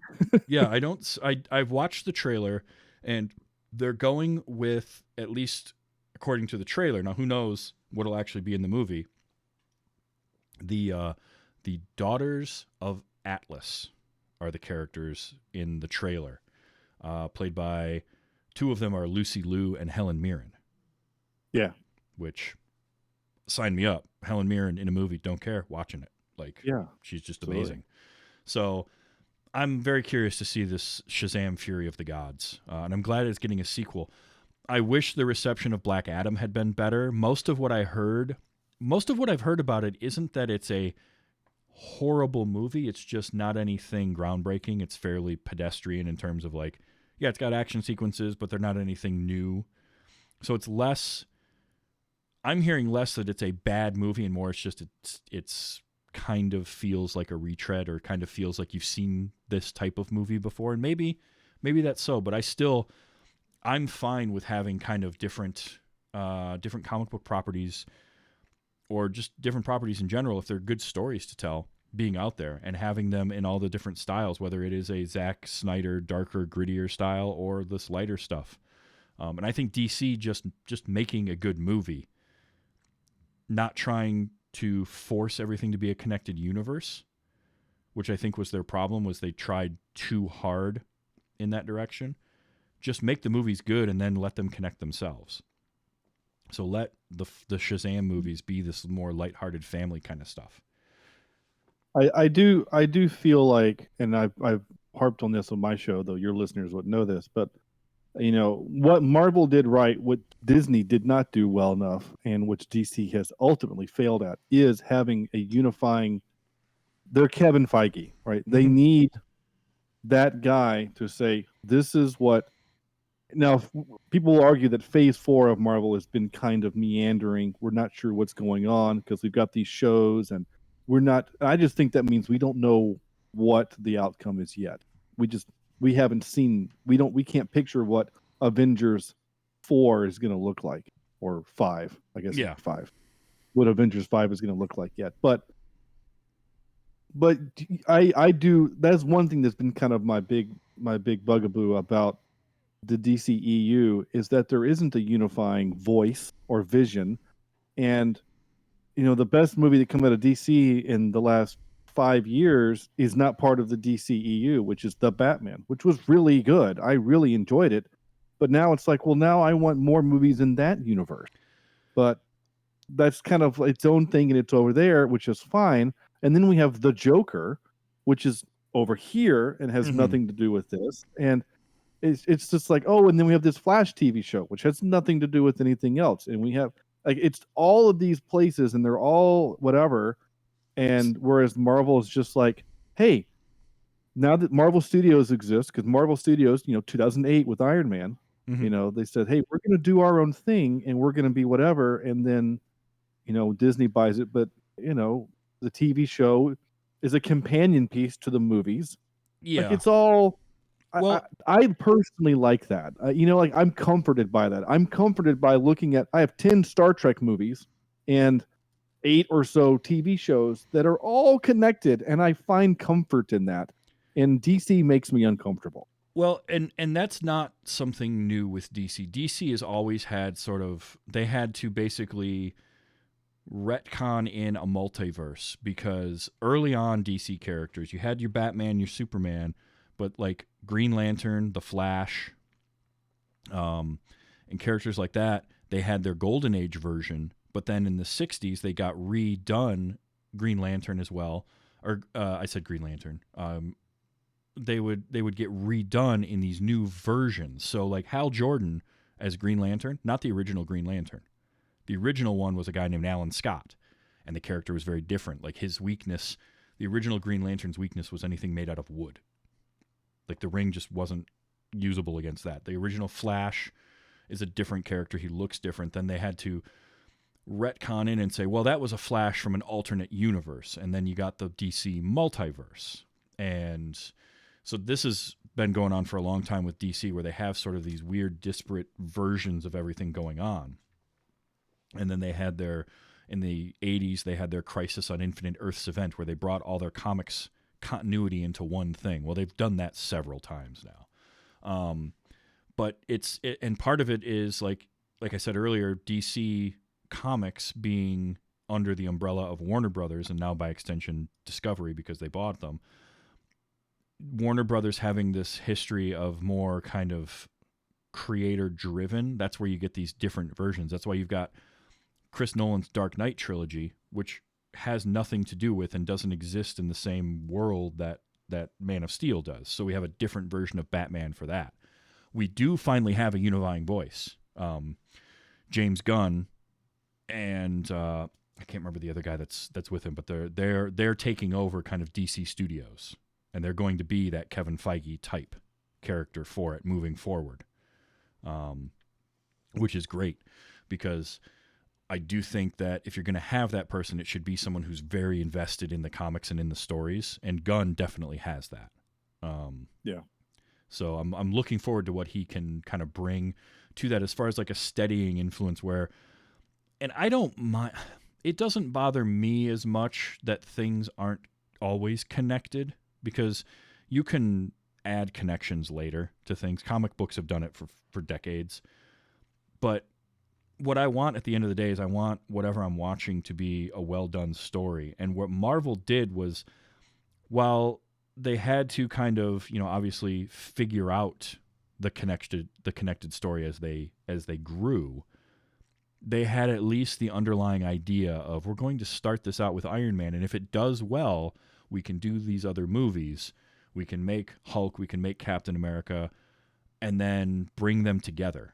So starting off with the idea that the potential to connect them all is going to be there, as opposed to just making an Iron Man movie, and then when we make our next movie, we don't want any connections to it at all. Like, allowing there to be those connections between films, and then letting that world, that universe, grow organically out of it, as opposed to what DC tried to do, unfortunately, was they put out Man of Steel and then immediately tried to shoehorn everything else together before any of it had come out. And so you get Batman versus Superman, and they throw Wonder Woman in there and a cameo appearance of Cyborg and Flash and Aquaman for no reason other than to set up that they're going to get together later.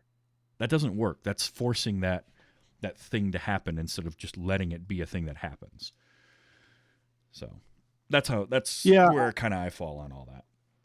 And I don't necessarily disagree. I do think what happened was that it was a little bit of keeping up with the Joneses, right? Because Marvel was making billions. Oh yeah. And DC was like, hey, we want some of that money. And so when they did, because Man of Steel comes out and it's fine. It's not great. It's fine. I enjoyed it. I like the music. But then you're right. But then the next one is Batman versus Superman. It's like, well, no, let's have a Batman with Ben Affleck first. Yep. And then let's have a Cyborg movie or the Aquaman movie. Like let's do what Marvel did and give these guys their own movies so that we don't have to shoehorn them into Dawn of Justice or whatever. Yeah. Or because even the Justice League movie is the 3-hour, 4-hour epic that it eventually turns into, because you have to create, everyone's got to get their own story anyway. So I don't know. It's a longer conversation for another day. I didn't mean to hijack your show. No. That's what I like, is getting into these conversations. Like, because Marvel did that, and it started it in 2008, and by 2012, they were what? So we had Iron Man, Hulk, Captain America, Thor, and Iron Man 2. And then we got Avengers in 2012. So from not in that order, but yes.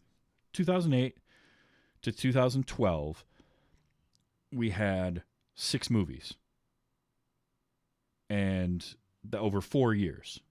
And obviously it was all hinging on Iron Man doing well.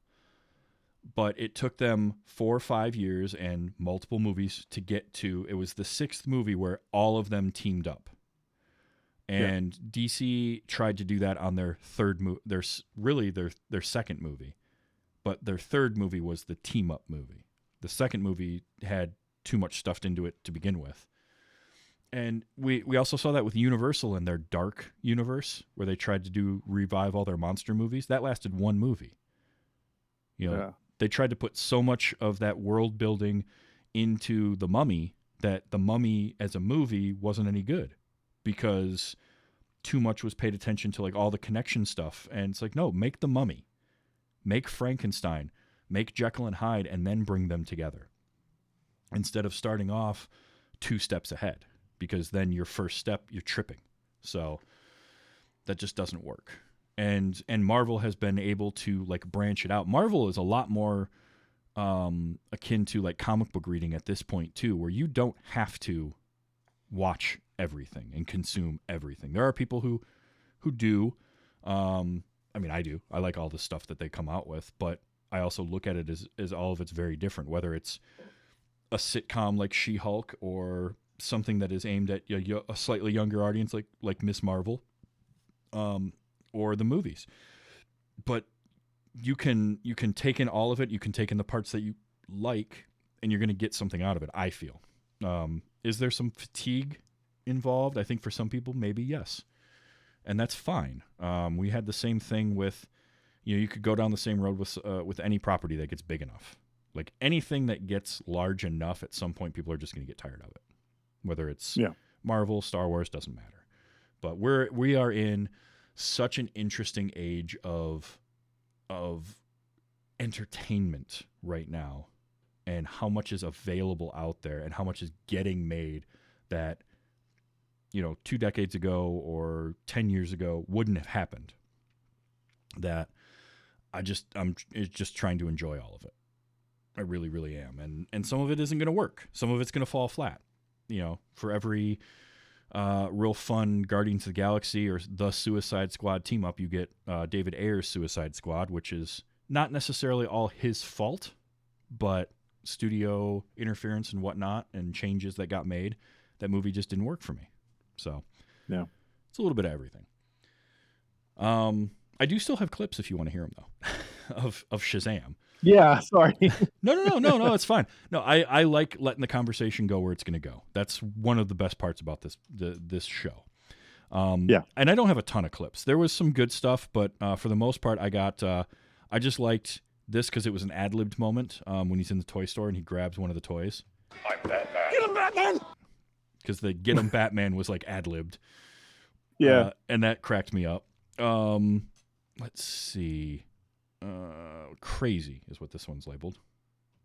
And here with an eyewitness account of the event. It was crazy, man. Creatures from hell. That Santa Claus running gag throughout the movie just killed me, because he's first in the mall, and then Shazam comes popping out because he's like, "I'll always be here for you, kid." And as soon as something happens, that dude just took off. And then later on at the carnival, it's the same Santa, and stuff starts to go wrong, and he just freaks out and starts running. So when they brought him back for the third time and that payoff, I could not help but laugh. That was so good. So when they're at the Rock of Eternity and they need to come back, and they're asking Billy, like, "What did you do last time?" He said, "I thought about the subway, and I ended up back in the subway." Yeah. It's such a great, because by this point in the movie, you've forgotten that he went into the strip club as Shazam, as an adult. Like, you can kind of have forgotten about that. So for them to teleport back, and you just see it from the outside, and it's just the lightning strikes and then them running out, cracked me up. But the funniest part of it is as they're running away and Darla sees Freddy after he comes out with the glitter on his face. Yeah. And just her reaction. I want glitter. It was so good. So I captured. Glitter? They have glitter. Can I get glitter? No, not from them. No, not from them. I loved that. Yeah. And my wife says, of course, a 14-year-old boy wants to go back to the strip club. Exactly. Like, probably the first time he's ever seen boobs. I mean, yeah. Yeah. There was also, so we did say, like, the training montage could have been shortened up, or maybe you didn't necessarily need the second one in the, like, abandoned warehouse type building, but it did give us some really funny moments. And one of them was just this reaction from the adult Billy Batson when Freddy is trying to help him harness his powers. How is any of this obvious? It's so perfect. It's like, well, obviously you just do that. Like, how is any of this obvious at all? I loved that. And then finally, after they test out his bulletproofness and he gets shot in the face, it's just, it kind of tickles.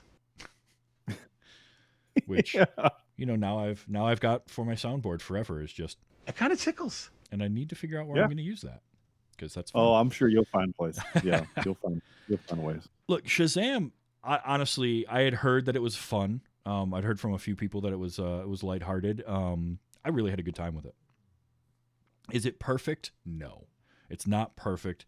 There are some flaws to it. Mostly for me, it was just a little bit of pacing issue, and kind of the pacing of the story. Like, it was very quick for him to go from, like, new kid to, hey, we're best friends, to, oh, I don't like you anymore, I'm jealous of you, to now we're good friends again. Like, that felt a little forced, a little rushed. But look, I'm nitpicking, really. Like, I sat down and I had a good time for 2 hours and 10 minutes, so I'm not going to complain. Yeah. I definitely think it's worth watching, even if you're not, like, a huge Shazam, Captain Marvel fan. If you haven't studied the comics or anything, you're just gonna have fun with it because it's got this great youthful energy to it, and it's a lighthearted, much more lighthearted take on some comic book stuff. It feels like comic books. It's got the bright colors. I love the look of everything. The suits look great. The design of having that lightning bolt inside of the triangle, and, like, the fact that he's got kind of a double cape, because Captain Marvel throughout the history of the comics had different length capes. So they just were like, give him a hood and 2 different capes and fine, just go with it. Yeah. And I liked how all the kids wore the colored jackets that they wore were the colors they were at the end. That's always fun. Yeah. And I loved, like, even little things like the staff. When Shazam is walking around, the wizard is walking around with that staff, there's, like, smoke and particles just kind of wafting off of it at all times, which I thought was a neat thing. That it's just this nice little touches. So I had a good time with it. I loved the look of it, and I think it's worth watching. Yeah, I don't disagree. I think I teased, can't remember if it was pre-show or not, that it would be in my top 3 of the DC movies I've seen, or the DCEU, right? Yeah. I mean, I'm not counting the Christopher Nolan trilogy or the original Batmans or whatever. Like, if you if you count what DC has made in the last 10 years. I still personally think Wonder Woman is the best of that group. I have long made the contention or the point that what Marvel did was they made. Sorry if are you hearing Discord is beeping at me? Are you hearing those? No, you're good. Okay, as long as they're not coming through the recording. Of course, now this is. But what I always enjoyed that Marvel did was that they made really good genre movies, right? Like Captain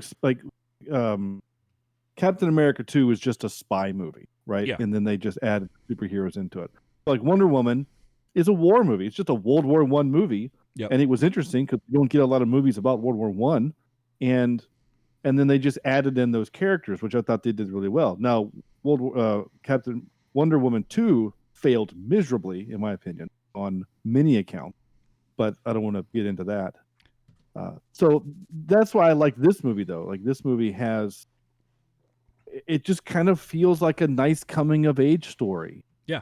And then they added in the superhero-ness later. Yep. So I think that's what they did. So I would probably put this one, Wonder Woman #1.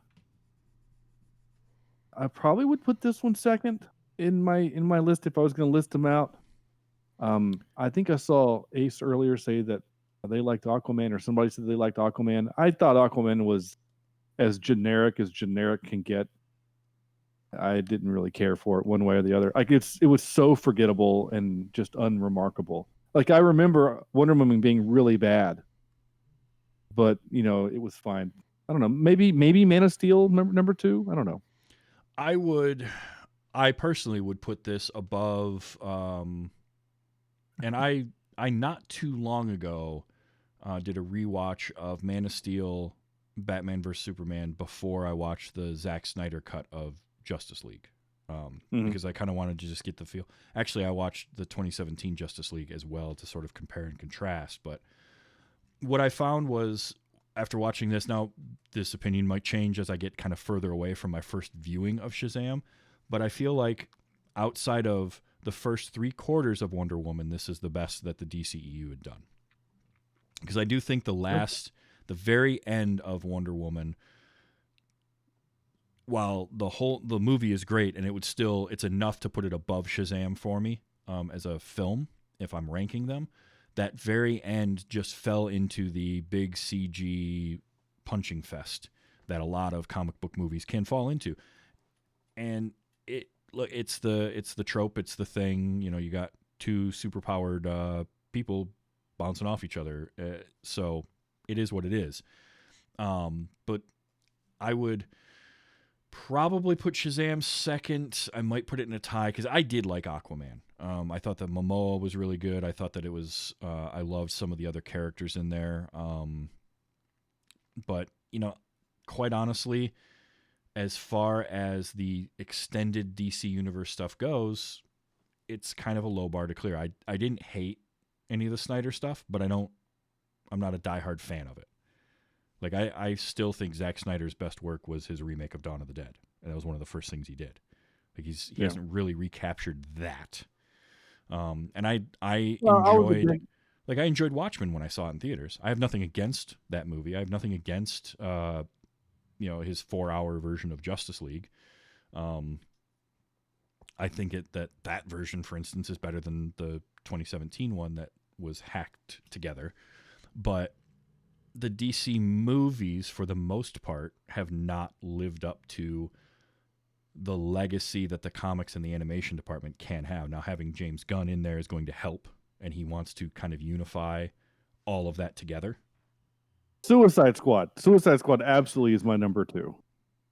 Yeah, I mean, the Suicide Squad was so good. The Suicide Squad, whatever it's called. Yep. Whatever one is the good one. That one. Mm-hmm. Yeah, that's my absolute. I mean, that movie just... James Gunn just has some way with telling stories that shouldn't work in ways that just do. And doing ensemble movies, too, right? Because, I mean, when I remember when Guardians of the Galaxy was announced, I knew nothing about it. You know, Nobody did. my primary, yeah, no one did. And so when we were doing the podcast, my good friend Cornelius, who's a big comic book nerd, I mean, he's read all of it. It's kind of, he's almost savant like with it. And I said, Guardians of the Galaxy, what the hell is this? And he goes, it's a comic book with a talking tree and a talking raccoon. Yep. And I'm like, are you serious? And he goes, yeah. And I go, this is gonna be real dumb. And then when I saw the trailer and saw, you know, Chris Pratt in it, I thought, and I had not watched Community, Parks and Rec. Right. So to me, Chris Pratt was just a comedian that I had seen some things of, but didn't know anything about. So when I saw that they cast him, I was like, okay, that's kind of cool, whatever. But then I watched the movie in the theater and was just blown away at how good it was and how much fun it was and how much it worked. And it's like, oh, yeah, okay, so yeah, you want to put James Gunn in charge of the DCEU going forward? That's fine. Yeah, So I'm apparently, good with that.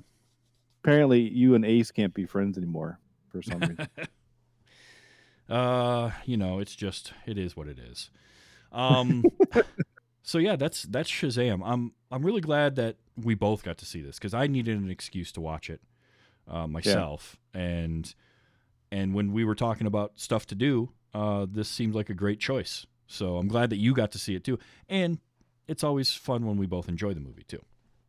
Yeah, I think it does. Yeah, it does help. It does help, I think. And like I said, my podcast mates have been bugging me for a while to see it.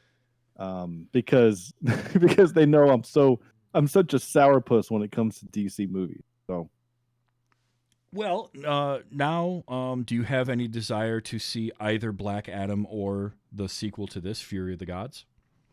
I will definitely see Black Adam, mainly because one of my favorite actors is in it, Aldous Hodge.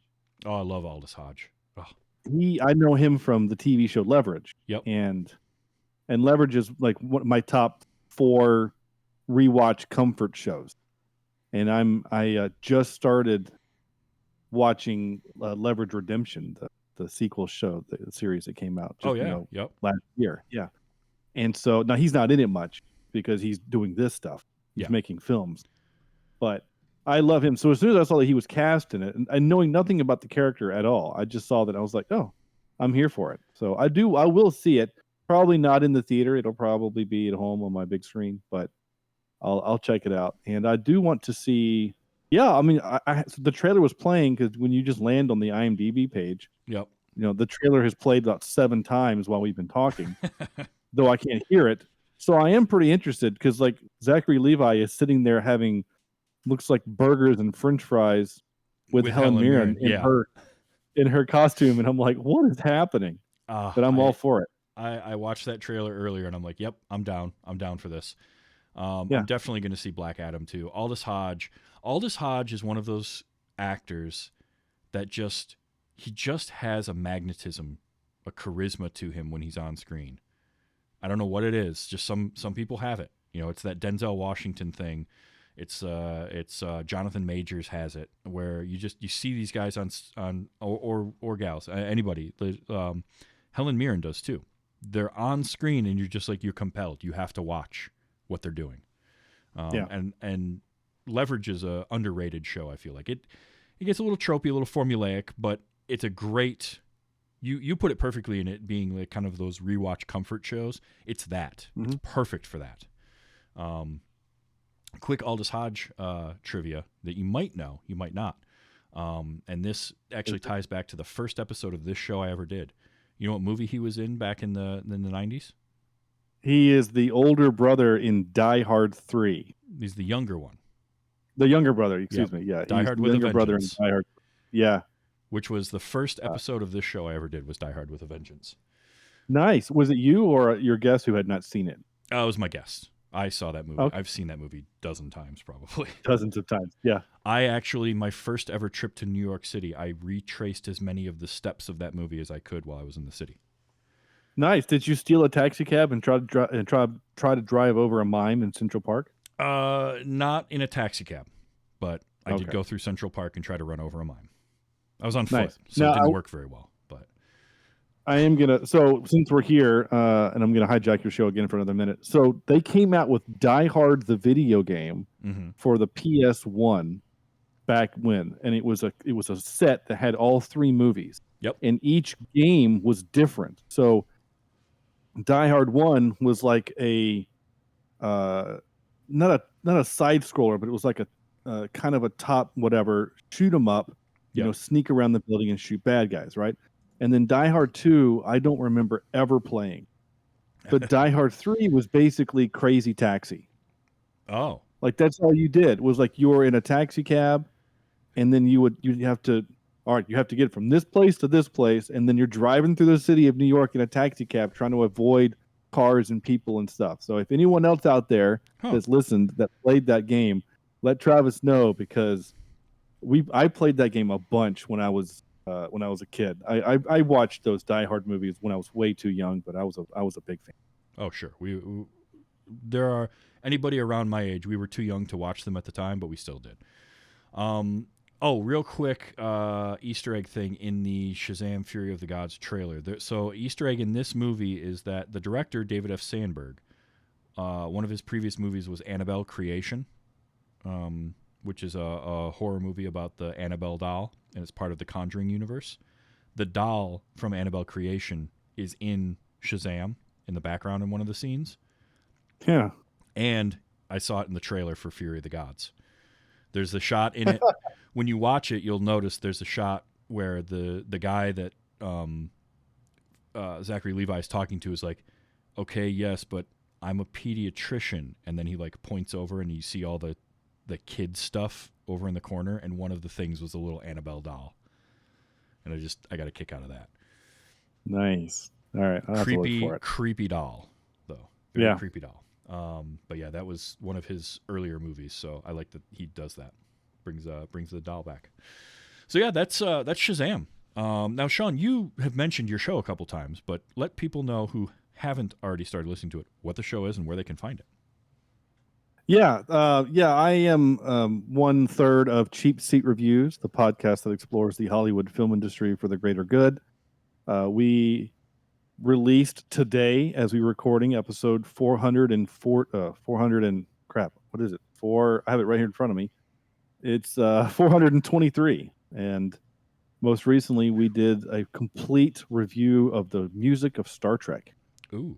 November was Star Trek month, and I had a guest on our show who has been reviewing film scores for his podcast for 26 years. He started out on radio, like an NPR, radio, Saturday nights film scores, turned that into a podcast. He's been doing it for, like I said, 26 years. Wow. So having him on was just fantastic. And we go deep dive into the music, and if you like Star Trek or the music of it. Did I say Star Trek or Star Wars? If I said Star Wars, I meant to say Star Trek.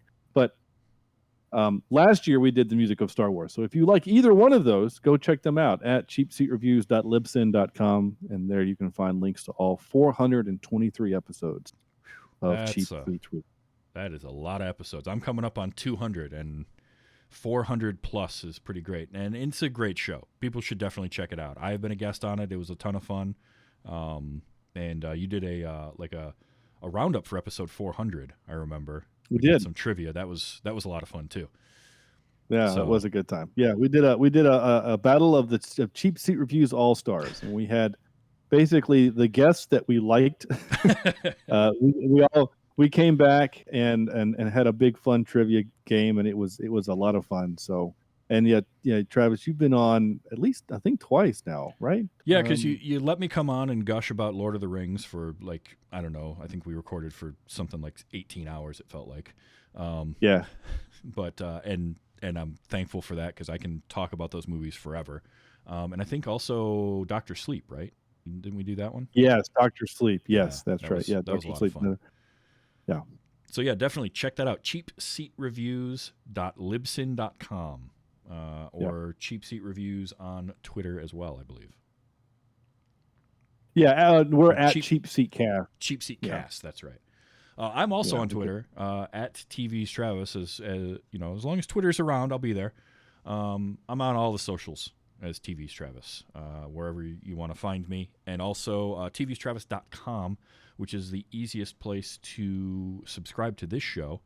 Or you can search using ellipses and question marks in your favorite podcast player, and you should find it. Wait, you haven't seen. Show comes out on Wednesdays in the podcast form. It's also available on YouTube. If you go to YouTube at TV's Travis, you can find the video of the live stream that I do every Sunday night of this show as well. So plenty of places and areas to find and listen to me ramble on about movies with whichever guest I've managed to rope in that particular week. This week, Sean, it was you. And thank you. Thank you for being here. There was no roping involved. I'm pretty sure I forced my way into the door. And I'm fine with that. No, you're welcome back anytime. It's been fun. I got to have you. I got to have the other guys from Cheap Seat back on. Yeah. Because that was a ton of fun when I had all three of you on there a while back. Yeah, we did Nobody, which was a lot of fun. Oh man, that movie. I've had a hankering to watch it again, just to like one of those comfort watches when the dog wants to, when she's bullying me to go sit in the chair with her for 2 hours, like just throw on Nobody and watch it. That sounds like a good time. Yeah, it does. Well, thank you so much for being here this week, and we'll definitely do this again because it's fun. It's fun chatting with you. Absolutely, man. Appreciate it. And until next week. Now, next week is to be determined, so keep an eye on those socials. I'll let you know what movie we're watching and who I'm chatting with as we close in on episode 200, which kind of blows my mind a little bit that I've done this long enough to get to 200. It'll be sometime after the first of the year, so keep an eye out, ear out for that. And until then, just remember, enjoy your movies. And look, let's be excellent to each other. All right?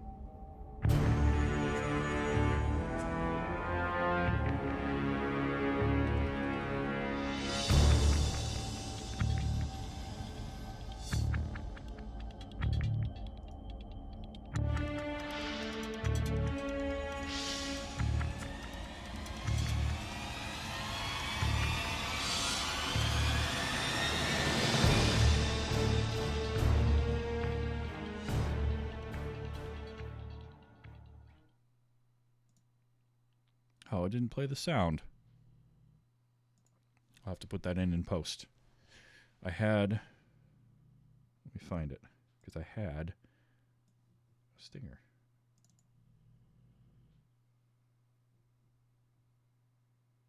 It was going to play this. You should hear it. I'd like to purchase some of your finest beer, please. That shot cracked me up too, because it's him, and then it takes forever as he walks away, and it reveals Freddy standing behind him.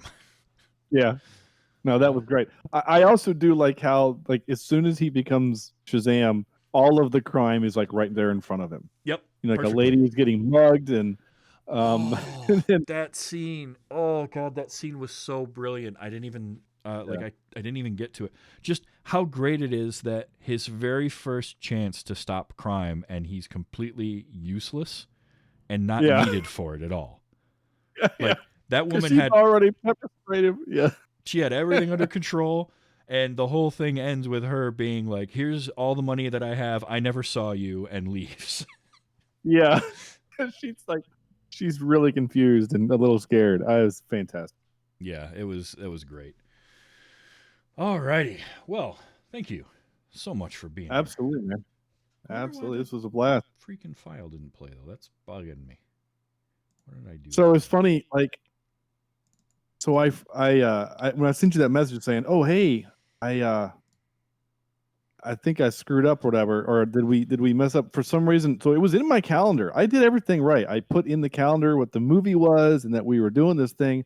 But then so then when I saw like the last message from like between the two of us, I was like, "Oh, wait a minute. Did we agree to do a movie?" Like I had forgotten all of it. So and then I was reminded during this show that I have a show I'm recording on Tuesday with another show. Oh. I'm guesting on another show, and which is fine because my show, we're technically off this week because the way the scheduling worked, we have a show in the can for The Gentleman. Okay. So I've already recorded that, and it's just ready to go. So that's an episode I don't have to worry about, or a week I don't have to worry about show. But I did figure out why my stinger didn't play, because I named the file wrong. It should have. I'd like to purchase some of your finest beer, please. But I labeled it as outro instead of stinger, which is what the button looks for, is a different file name. So that's okay. I can fix that. Alrighty. Well, I'm going to call it a night. Even though I don't work in the morning, I still got stuff I want to do. And it was man. A long day, I'm but with thank you. Absolutely. Thank you again. This was a lot of fun. And I'll message you in a little while in the next week or two, because I'm scheduling out for next year already. Okay. Yeah, definitely. Let's see, because I have Bill Meeks coming on in January. I got to get a hold of him. And I have Audie Norman coming on the 25th. Nice. Yeah. Awesome. Yeah, I got to get a hold of Bill. I haven't had him on yet, and I keep trying to get. I haven't been as diligent with the most recent season contestants of ANTP. Yeah, I've had by the end of this year, I'll have had about half of them on. I mean, I've had my team. Well, the two others on my team that are still on the internet or on social. Oh, Ace, thank you. Yes, they said Ace I is great. That's very cool. I see we're still streaming. That's very cool. Well, thank you. I appreciate that. Was there an episode? What episode did you listen to? I'm just curious. Or oh, sorry, you had an ad. An advertisement showed up there. I got seriously. Yeah. There's no way I could do a chat room on a normal show. I'd be. That's cool. I appreciate that. That's really great. Yeah, I'd be so distracted, especially if because I know there's some people that listen to the show that would just argue with me the entire time. Oh sure, and I get that quite a bit. Ace and I go back and forth on stuff, which is fine. We have friendly banter, but I'm able to. I have the chat where I can see it, and so, but I have developed the ability to compartmentalize and read the chat without reacting to it unless I decide that I want to. But that was trained. It was a skill I had to basically build in myself. It was not easy. Yeah. You think I ignore you? No. I don't ignore you. I just don't engage. There's a difference. Yeah. Anywho. The handful of times that we've done like live, because we've done a few like live watch-alongs. Mm-hmm. But that's the point, is to engage with the chat. Yeah. Like that's the whole point. So like I'm still wired for that. Someone said something, I must respond because I want them to have some interaction with me. I want them to know that, hey, I saw it and I acknowledge that. Yeah. So anyway. Thank you again, man. I really appreciate it. Thank you. We'll talk to you soon. Yeah, man. We'll see you. All right. Bye. And thank all of you wonderful people in the chat. Ace, it's always fun. I don't ignore you. Well, mostly. So coming up this week, we've got the Charlie Brown Christmas special tomorrow night for Those Were the Days. We got some Highlander on Tuesday. The Modern Prometheus. We're almost wrapped up on season 5. And there'll be some extra game streaming. Keep an eye on the Mastodons and the Twitters and the whatnots, because I've got some extra time, so I'm going to try to do some more gaming, as well as I've got some painting to work on that I would like to do. And I may do that on stream this week, either in the mornings or in the evenings. We'll see. So, yeah, we are wrapping up season 5, Kelly. We have 2 episodes left, and then we will be recapping the season and then watching Highlander the Source, because we torture ourselves for the show. So that's what that is. But yeah, definitely come on back. Tomorrow night is at Two Dorks TV for Those Were the Days, or just check out the podcast feed at anchor.fm/Those Were the Days show. Until then, Everybody be good, and we'll talk to you soon, okay? Bye.